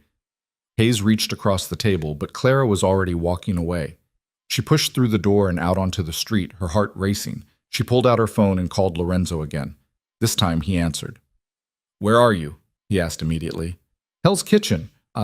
Detective Hayes called. I met with him. There was a long silence. Then Lorenzo said, his voice dangerously quiet, You did what? I needed to hear what he had to say, Clara said. He showed me photos of people who are dead because of you. Clara. Is it true? Clara interrupted. Did you have those people killed? Some of them, Lorenzo said. Not all, but some. Clara closed her eyes. She'd known, but hearing him confirm it made her sick. Why? Because they were threats, Lorenzo said. Because in my world you eliminate threats before they eliminate you. I'm not going to apologize for surviving, Clara. I'm not asking you to apologize, Clara said. I'm asking you to help me understand. Because right now I don't know if I can do this. Where are you exactly? Lorenzo's voice was tight. I'm sending Marcus. Clara looked around and gave him the cross streets. Lorenzo, we'll talk when you get here, Lorenzo said. Don't go anywhere, and don't talk to Hayes again. The line went dead. Clara stood on the sidewalk, people streaming past her, and felt utterly alone. The black SUV appeared within minutes, and Marcus didn't say a word as Clara climbed in. They drove in silence back to the penthouse, and when Clara walked in, Lorenzo was waiting. Are you okay? He asked. No, Clara said. I'm not okay. Hayes showed me photos of dead people, Lorenzo. People you killed. I didn't kill them personally, Lorenzo said. But I gave the orders.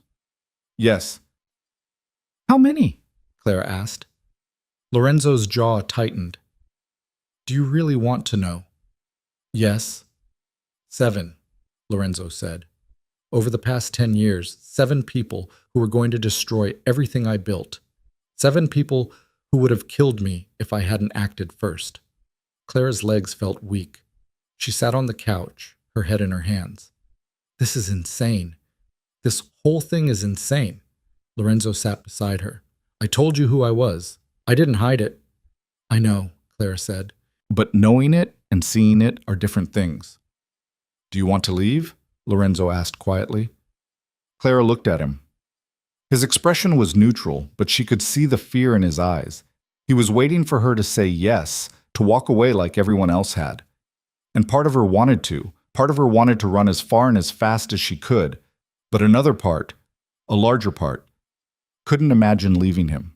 Despite everything, despite the violence and the danger and the lies, she loved him. And she couldn't just turn that off. I don't know what I want, Clara admitted. I'm scared, Lorenzo. I'm terrified. But I can't walk away. Not yet. Lorenzo pulled her close and Clara let herself lean into him. I'm sorry, he said, for all of it. I wish I could be different. I wish I could give you a normal life. I don't want normal anymore, Clara said. I just want you to be honest with me, always, even when it's hard. I will, Lorenzo promised. I swear. They sat there for a long time, holding each other, and Clara tried not to think about the meeting tonight, tried not to think about what might happen, but the fear sat heavy in her chest, refusing to be ignored. Lorenzo left at 8. He tried to make Clara stay at the penthouse, but she refused. They compromised. She would ride with Marcus to the warehouse, but stay in the car. If anything went wrong, Marcus would get her out. The drive to Red Hook felt endless. Clara sat in the back seat, watching the city blur past, her stomach in knots. Marcus pulled up to an old industrial building, rusted and abandoned looking. Other cars were already there, expensive ones, black and sleek, with men in suits standing guard. Stay here, Marcus said. Lock the doors. Don't get out for anyone except me or Mr. Moretti. Clara nodded.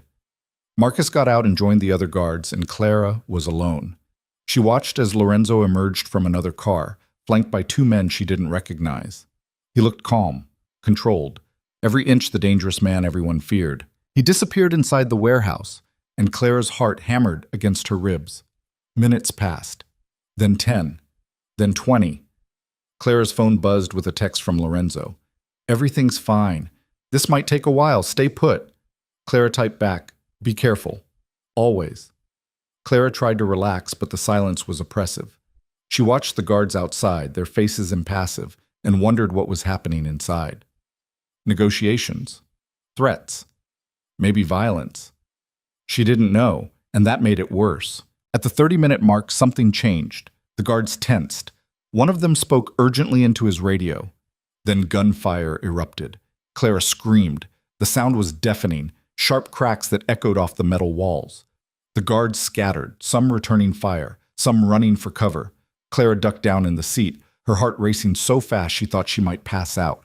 More gunfire, shouting. The SUV's windows were tinted and bulletproof. Marcus had told her that once, but Clara still felt exposed. She fumbled for her phone and tried to call Lorenzo. It went to voicemail. Please be okay, she whispered. Please be okay. The shooting stopped as suddenly as it started. Clara waited, barely breathing, until the door opened and Marcus climbed in, blood on his sleeve. Are you hurt? Clara asked. It's not mine, Marcus said. He started the engine. We're leaving. What about Lorenzo? He's fine. He'll meet us later. Marcus pulled away from the warehouse, his jaw tight. Castellano's men ambushed us. Mr. Moretti handled it. Handled it how? Clara demanded. Marcus didn't answer. Clara's chest tightened. She pulled out her phone and tried Lorenzo again. Still no answer. She tried 3 more times as Marcus drove, each failed call ratcheting up her panic. They reached the penthouse, and Marcus walked her upstairs, his hand on his gun the entire time. He checked every room before letting Clara sit down. He's okay, Marcus said, reading her expression. I promise. He just needs to deal with some things. What things? Things you don't want to know about, Marcus said. He headed for the door. I'll be outside. Don't leave. Clara was alone again. She paced the penthouse, her mind racing. The gunfire replayed in her head, over and over. She'd heard it before in movies, on TV, but never in real life. Never directed at people she knew, people she loved. An hour passed, then 2. Clara's phone finally rang, and she nearly dropped it in her rush to answer. Lorenzo? I'm okay. he said.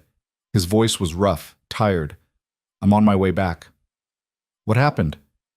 Victor tried to kill me, Lorenzo said bluntly. He failed.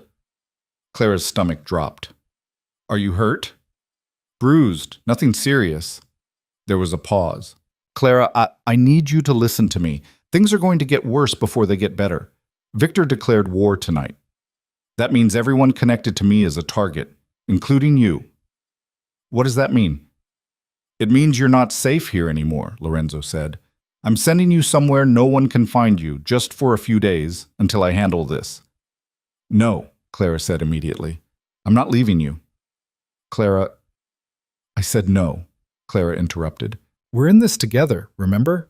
You don't get to ship me off the second things get dangerous. This isn't about control, Lorenzo said, his voice rising. This is about keeping you alive. If Victor gets his hands on you, then we make sure he doesn't, Clara said. But I'm not running, Lorenzo. I'm not leaving you to face this alone. Lorenzo was silent for a long moment. Then he said, You're the most stubborn woman I've ever met. I know, Clara said, and you love me anyway. I do, Lorenzo said quietly, more than anything, which is why I need you to trust me on this. I trust you, Clara said, but I'm still not leaving. Lorenzo sighed. Fine, but you stay close to me, and you do exactly what I say. Understood. Understood, Clara said. I'll be there in 20 minutes, Lorenzo said. Don't answer the door for anyone. The line went dead. Clara sat down, her hands shaking.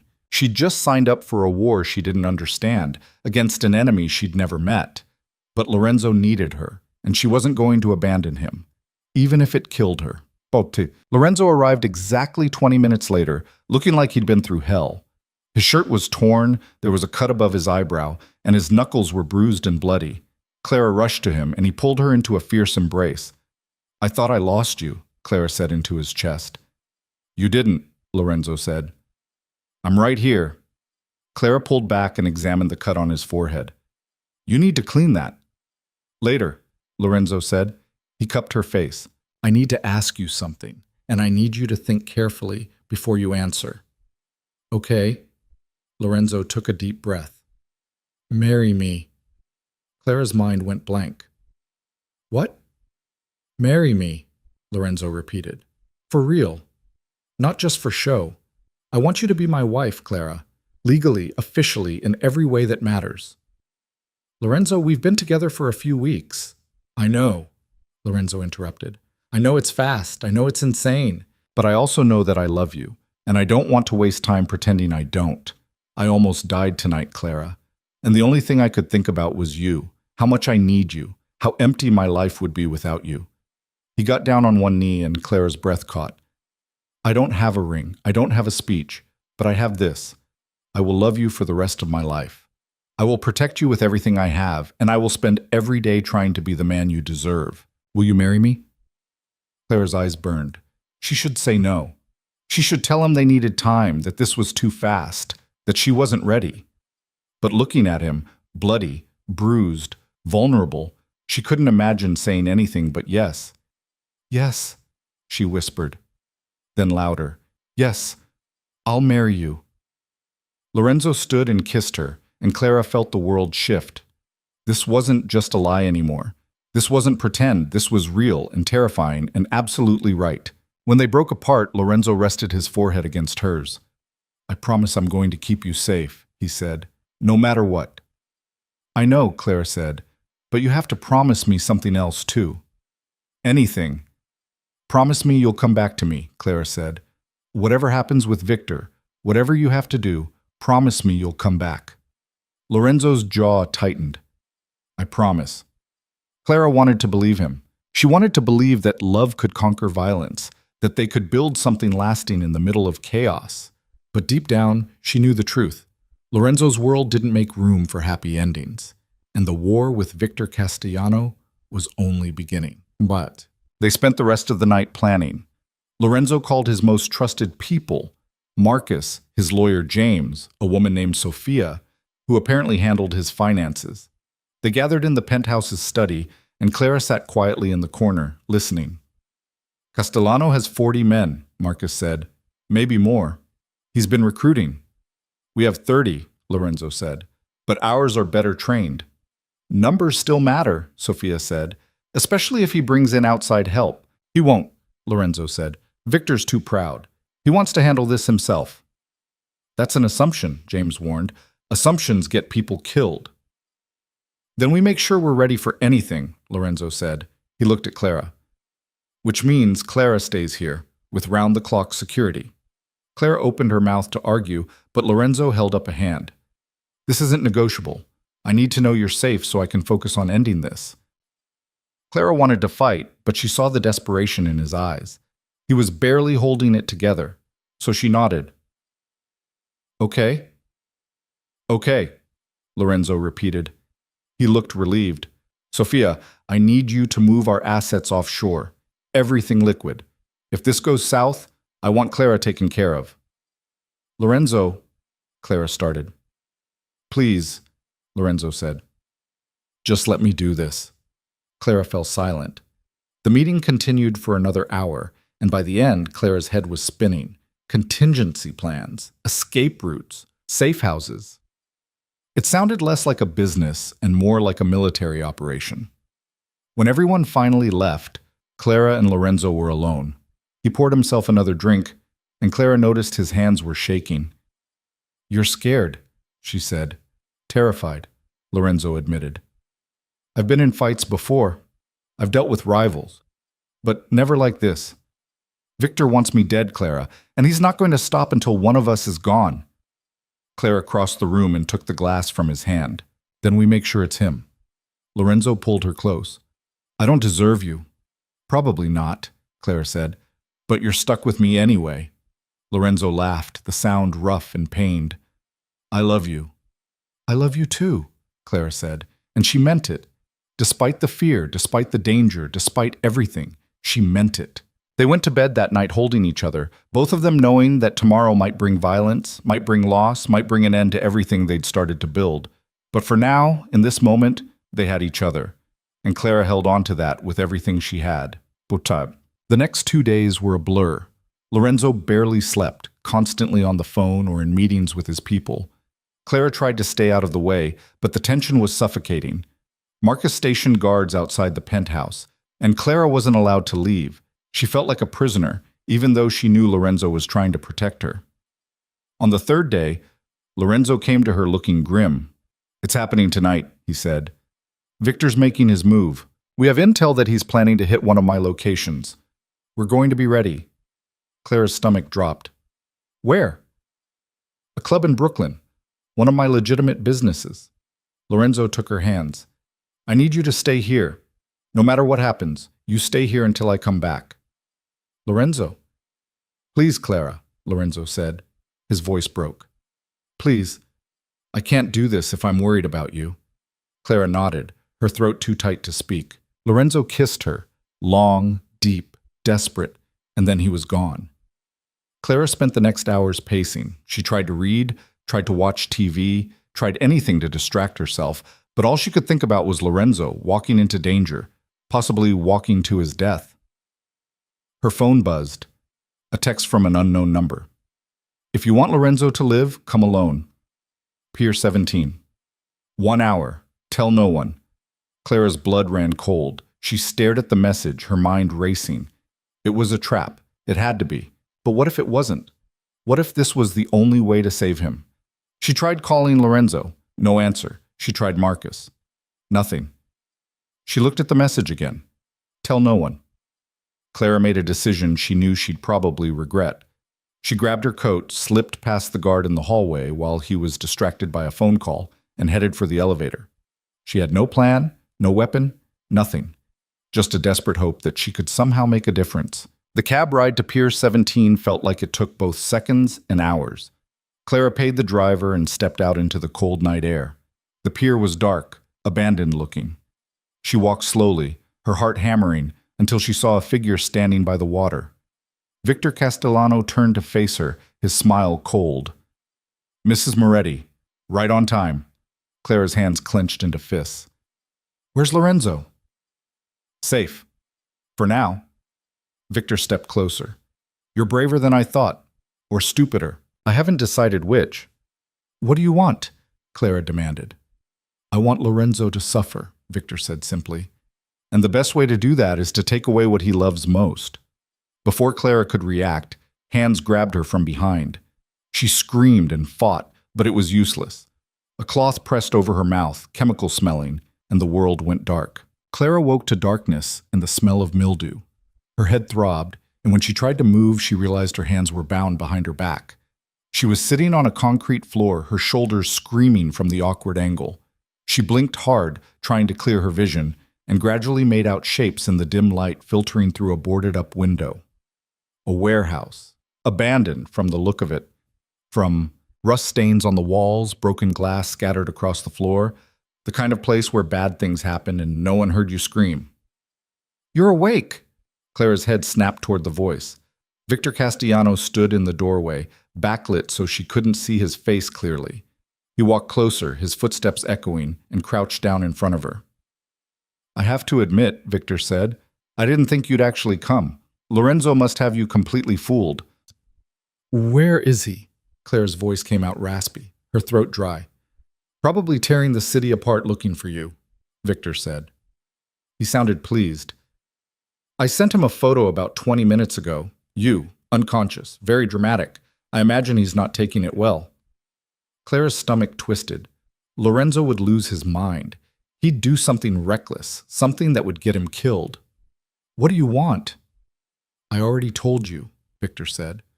I want Lorenzo to suffer, and then I want him dead. You're just the means to that end. He'll kill you, Clara said. You know that, right? Even if you hurt me, even if you kill me, he'll hunt you down and make you pay. Maybe, Victor said, but it'll be worth it. Do you know what Lorenzo did to my brother? Clara shook her head. 5 years ago, my brother Marco tried to expand into Lorenzo's territory. Just business, nothing personal. Lorenzo responded by having him beaten within an inch of his life, then dumped him in front of my mother's house. Marco never recovered. He's in a wheelchair now, can't speak, can't feed himself. My mother has to watch her son waste away every single day. Victor's voice hardened. So yes, I'm going to make Lorenzo suffer, and if I die in the process, at least I'll die knowing I evened the score. Clara's chest tightened. She thought about what Lorenzo had told her. Eliminate threats before they eliminate you. She thought about the 7 people he'd ordered killed, the violence that came so easily to him, and she thought about Victor's brother, broken and helpless, and his mother watching. I'm sorry, Clara said quietly, for what Lorenzo did to your brother. That wasn't right. Victor's expression flickered, surprise, maybe. You're apologizing for him? No, Clara said. I'm apologizing because someone should, and because I mean it. What happened to your brother was wrong, but hurting me won't fix it. It'll make me feel better, Victor said. Will it? Clara asked. Or will it just make you the same as him, another person who hurts people to make a point? Victor stood abruptly. You don't know what you're talking about. Maybe not, Clara admitted, but I know Lorenzo. And I know that if you kill me, he won't stop until you're dead. And then someone who loves you will want revenge on him. And it'll just keep going, forever. Is that really what you want? Victor stared at her, his jaw tight. For a moment, Clara thought she'd gotten through to him. Then he turned and walked toward the door. It doesn't matter what I want, he said. This was always going to end in blood. The door slammed shut, and Clara was alone again. She pulled at the ropes binding her wrists, but they were too tight. Her shoulders ached, and fear sat like a stone in her stomach. She'd been stupid to come here, stupid to think she could make a difference. Now Lorenzo was going to walk into whatever trap Victor had set, and they were both going to die. Unless she could find a way out. Clara scanned the room, looking for anything she could use. Broken glass. Too risky. She might cut herself before cutting the rope. A piece of rebar, too far away, and her legs were free, but standing would be difficult with her hands bound. Then she saw it. A sharp edge of metal jutting from the wall where an old shelf had been torn down. She shuffled across the floor on her knees, ignoring the pain as broken glass bit into her skin. When she reached the wall, she turned and started sawing the rope against the metal edge. It was slow, agonizing work. The rope was thick, and every movement sent fresh pain through her shoulders. But Clara kept going, fueled by desperation and fear. The rope finally gave way. Clara's hands came free, and she gasped in relief, rubbing her raw wrists. She stood on shaky legs and looked around for an exit.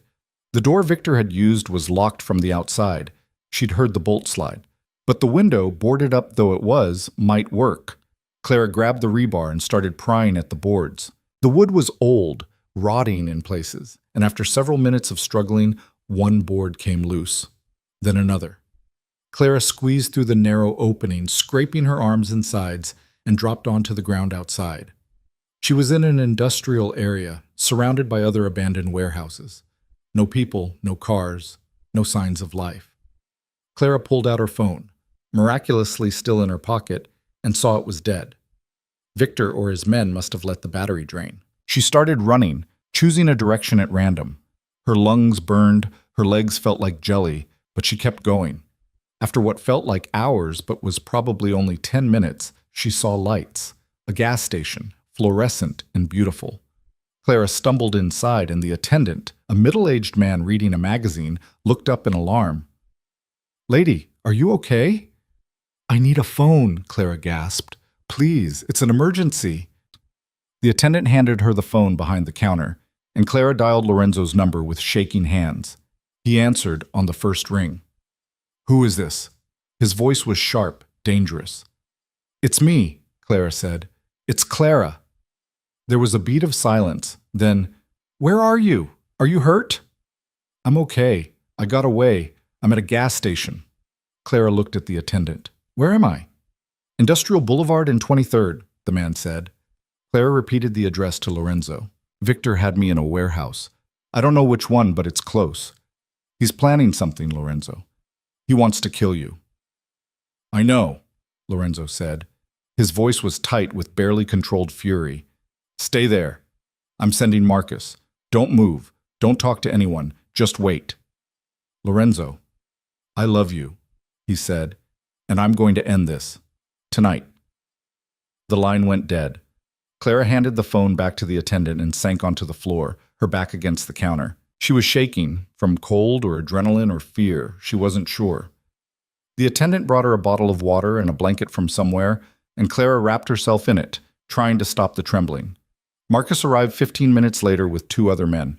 He took one look at Clara and his expression darkened. "Did they hurt you?" "I'm fine," Clara said. "Just bruised. Where's Lorenzo?" "Handling Victor," Marcus said grimly. He helped Clara to her feet and guided her to the SUV. "He wants you somewhere safe." "No," Clara said. "Take me to him." "Miss Bennett?" "Take me to him," Clara repeated, her voice hard. "I'm not sitting on the sidelines while he risks his life, not again." Marcus hesitated, then nodded. "Okay, but you stay in the car, no arguments." Clara nodded. She climbed into the SUV and Marcus drove fast, weaving through traffic. They headed toward Brooklyn, and as they got closer, Clara heard it. Gunfire. Distant but unmistakable. Marcus pulled up half a block from Lorenzo's club, where chaos had erupted. Men with guns crouched behind cars, shooting at the building. Broken glass littered the street, and the air smelled like smoke and burning rubber. "Stay here," Marcus said. He got out with the other 2 men, and they joined the fight. Clara watched from the SUV, her heart in her throat.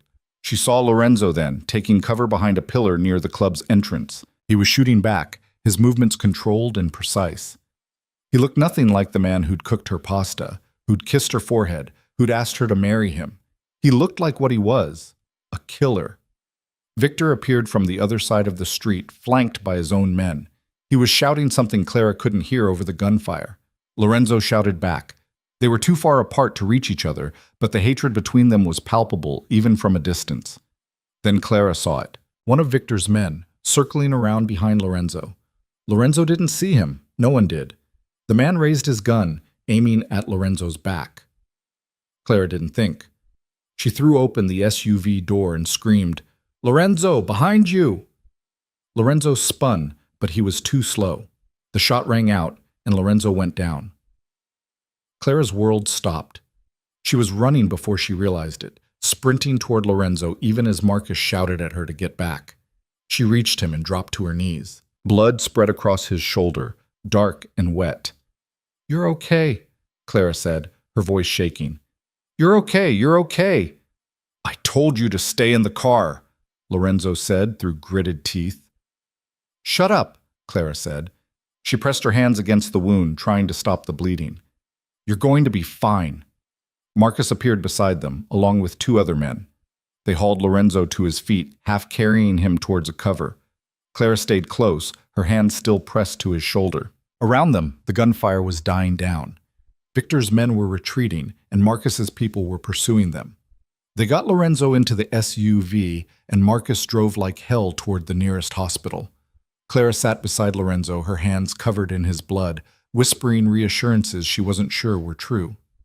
You saved my life, Lorenzo said. His voice was weak, but his eyes were clear. You stupid, brave, impossible woman. You saved my life. You can yell at me later, Clara said. Right now, just stay awake. I'm not going anywhere, Lorenzo said. He reached up with his good hand and cupped her face. I promised you I'd come back. I keep my promises. Tears streamed down Clara's face. I know you do. They reached the hospital and the medical staff swarmed. Lorenzo was whisked away on a gurney, and Clara was left standing in the emergency room, covered in blood, shaking uncontrollably. Marcus put a blanket around her shoulders and guided her to a chair. He's going to be fine, Marcus said. It's a shoulder wound, clean shot in and out. He'll be sore, but he'll live. Clara nodded, unable to speak. She sat there for hours, waiting until finally a doctor appeared. Mrs. Moretti? Clara stood. Yes? Your husband is out of surgery. The bullet didn't hit anything vital. He'll need physical therapy, but he should make a full recovery. You can see him now if you'd like. Clara followed the doctor to Lorenzo's room. He was propped up in bed, his shoulder bandaged, looking pale, but alive. When he saw Clara, his expression softened. Hey, he said. Hey yourself, Clara said. She sat on the edge of the bed and took his hand. You scared the hell out of me. I scared you? Lorenzo said. You ran into an active firefight. What were you thinking? I was thinking you were about to die, Clara said, and I couldn't let that happen. Lorenzo pulled her closer, wincing at the movement. Thank you for saving me, for being insane enough to care about me. You're welcome, Clara said. She kissed him, careful not to jostle his shoulder. What happened to Victor? Lorenzo's expression darkened. He got away, for now, but this isn't over. Yes, it is, Clara said firmly. Lorenzo frowned. What? It's over, Clara repeated. You're not going after him, Lorenzo. You're done with this war. Clara, he tried to kill me. He kidnapped you. I can't just let that go.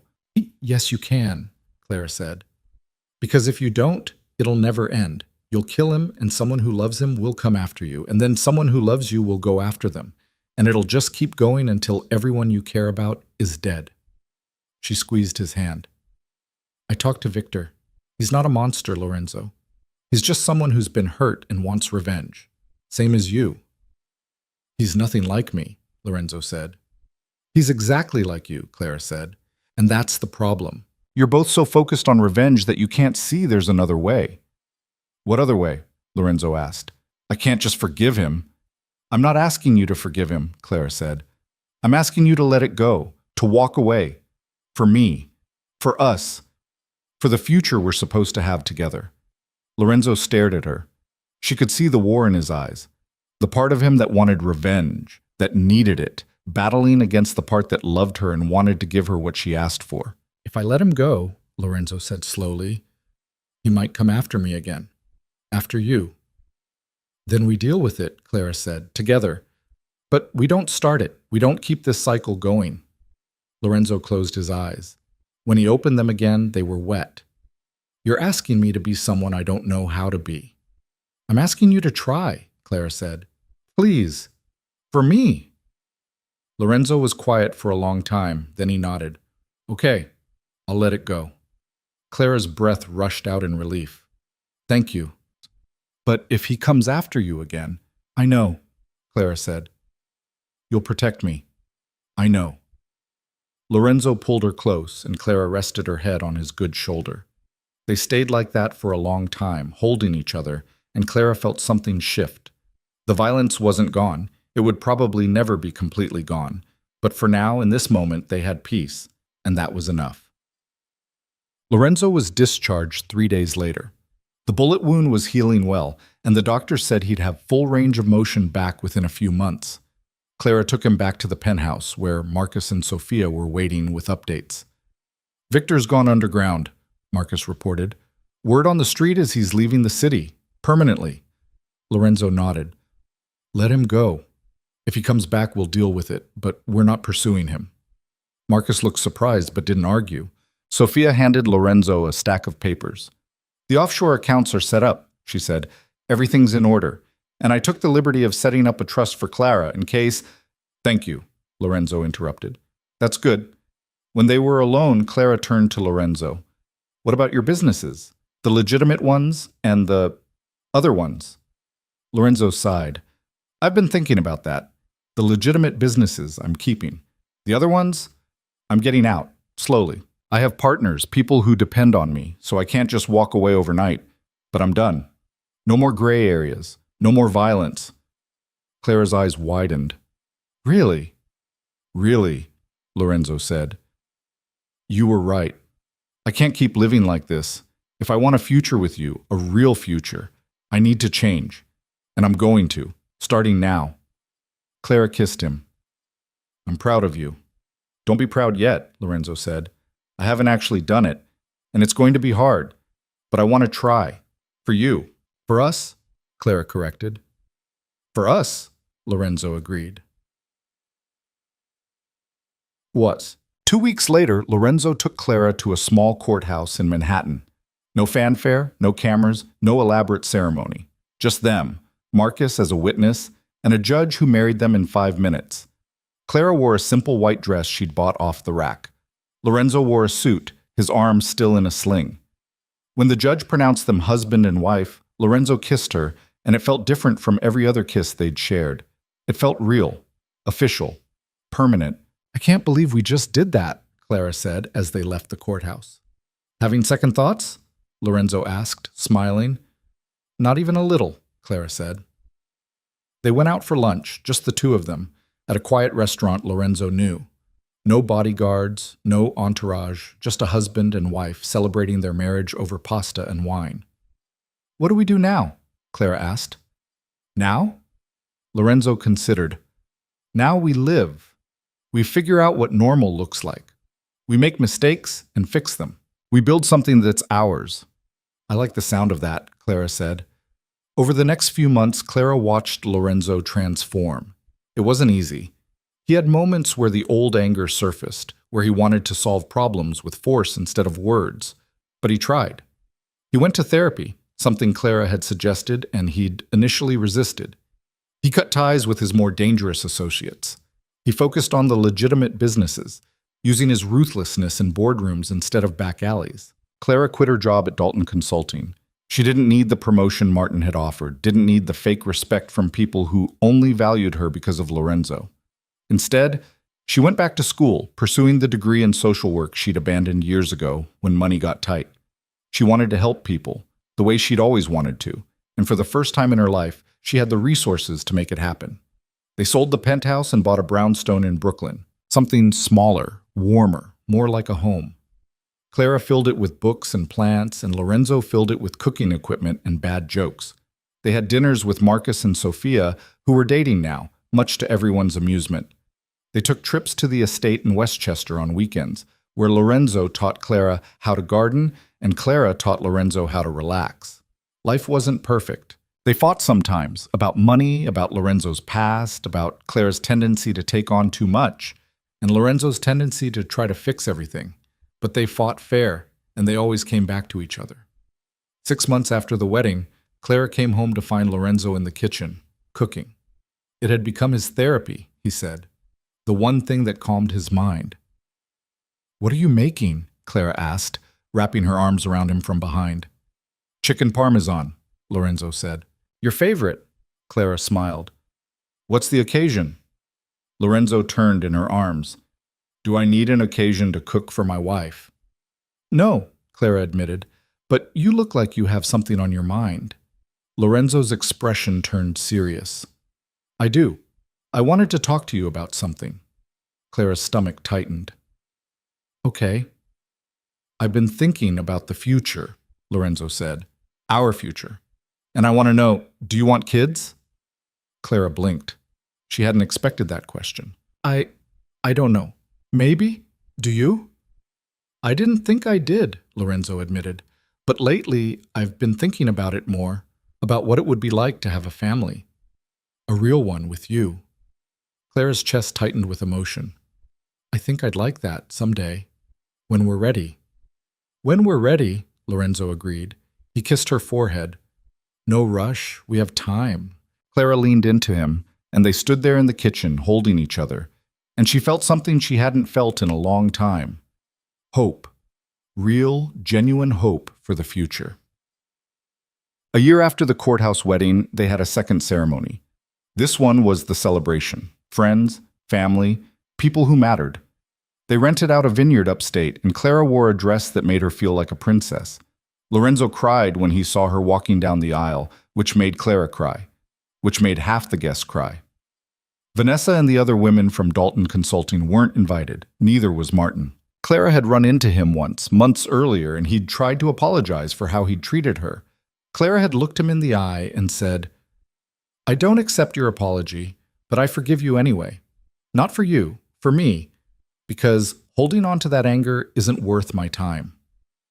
Martin had looked stunned. Claire had walked away feeling lighter. At the reception, Lorenzo gave a speech. He wasn't good at public speaking, and he stumbled over his words, but the sentiment was clear. He talked about how Clara had saved him, not just from Victor's bullet, but from himself. How she'd shown him there was more to life than power and revenge. How loving her had made him want to be better. When it was Clara's turn, she kept it simple. A year ago, I was invisible. I let people walk all over me because I didn't think I deserved better. And then this man, she gestured to Lorenzo, stepped into my life and changed everything. He saw me when no one else did. He made me believe I was worth something. And yeah, he's not perfect. He's stubborn and overprotective, and he thinks he can solve every problem with money or intimidation, but he's mine, and I wouldn't change a single thing. The crowd erupted in applause. Lorenzo pulled Clara into his arms and kissed her, and Clara felt the weight of the past year, the fear, the violence, the uncertainty, fall away. They'd survived. They'd built something real. And whatever came next, they'd face it together. What? 2 years later, Clara stood in the nursery of their brownstone, rocking a baby girl with dark hair and Lorenzo's eyes. Lucia Rose Moretti had arrived 3 weeks earlier, screaming her way into the world and immediately wrapping both her parents around her tiny finger. Lorenzo appeared in the doorway, looking exhausted and happy. Is she asleep? Finally, Clara whispered. She laid Lucia in the crib and tiptoed out of the room. Lorenzo closed the door quietly, and they both collapsed on the couch. I don't know how people do this with more than one kid, Lorenzo said. Good thing we're stopping at 1, Clara said. Lorenzo laughed. For now. Clara looked at him. You want more? Maybe, Lorenzo said. In a few years, when we're not walking zombies. Clara smiled. She leaned against him, and Lorenzo wrapped his arm around her. They sat in comfortable silence, listening to the sounds of the city outside and their daughter's soft breathing through the baby monitor. Do you ever think about how we started? Clara asked. That night at the gala? All the time, Lorenzo said. I think about how different things would be if I hadn't stepped in, if I just let you walk away. Do you regret it? Clara asked. Not for a second, Lorenzo said. Best decision I ever made. Even though it almost got you killed? Even though, Lorenzo confirmed. He turned to look at her. You saved me, Clara. In every way a person can be saved, and I will spend the rest of my life trying to deserve you. You already do, Clara said. She kissed him. We both made mistakes. We both did things we're not proud of. But we chose each other, and we keep choosing each other. That's what matters. Lorenzo pulled her closer. I love you. I love you too, Clara said. They stayed like that for a long time. Two people who'd found each other in the chaos and built something lasting. The road had been messy, violent, and anything but smooth. But they'd survived. They'd grown. And they'd learned that love, real love, wasn't about perfection. It was about choosing to stay, even when things got hard. It was about seeing someone at their worst and loving them anyway. It was about building a life together, one imperfect day at a time. Clara thought about the woman she'd been 2 years ago, invisible, scared, accepting less than she deserved. And she thought about the woman she was now, stronger, braver, loved. The journey between those two versions of herself had been terrifying, but it had also been worth it, because she'd found Lorenzo. And more importantly, she'd found herself. And that, Clara decided, was the best ending she could have asked for.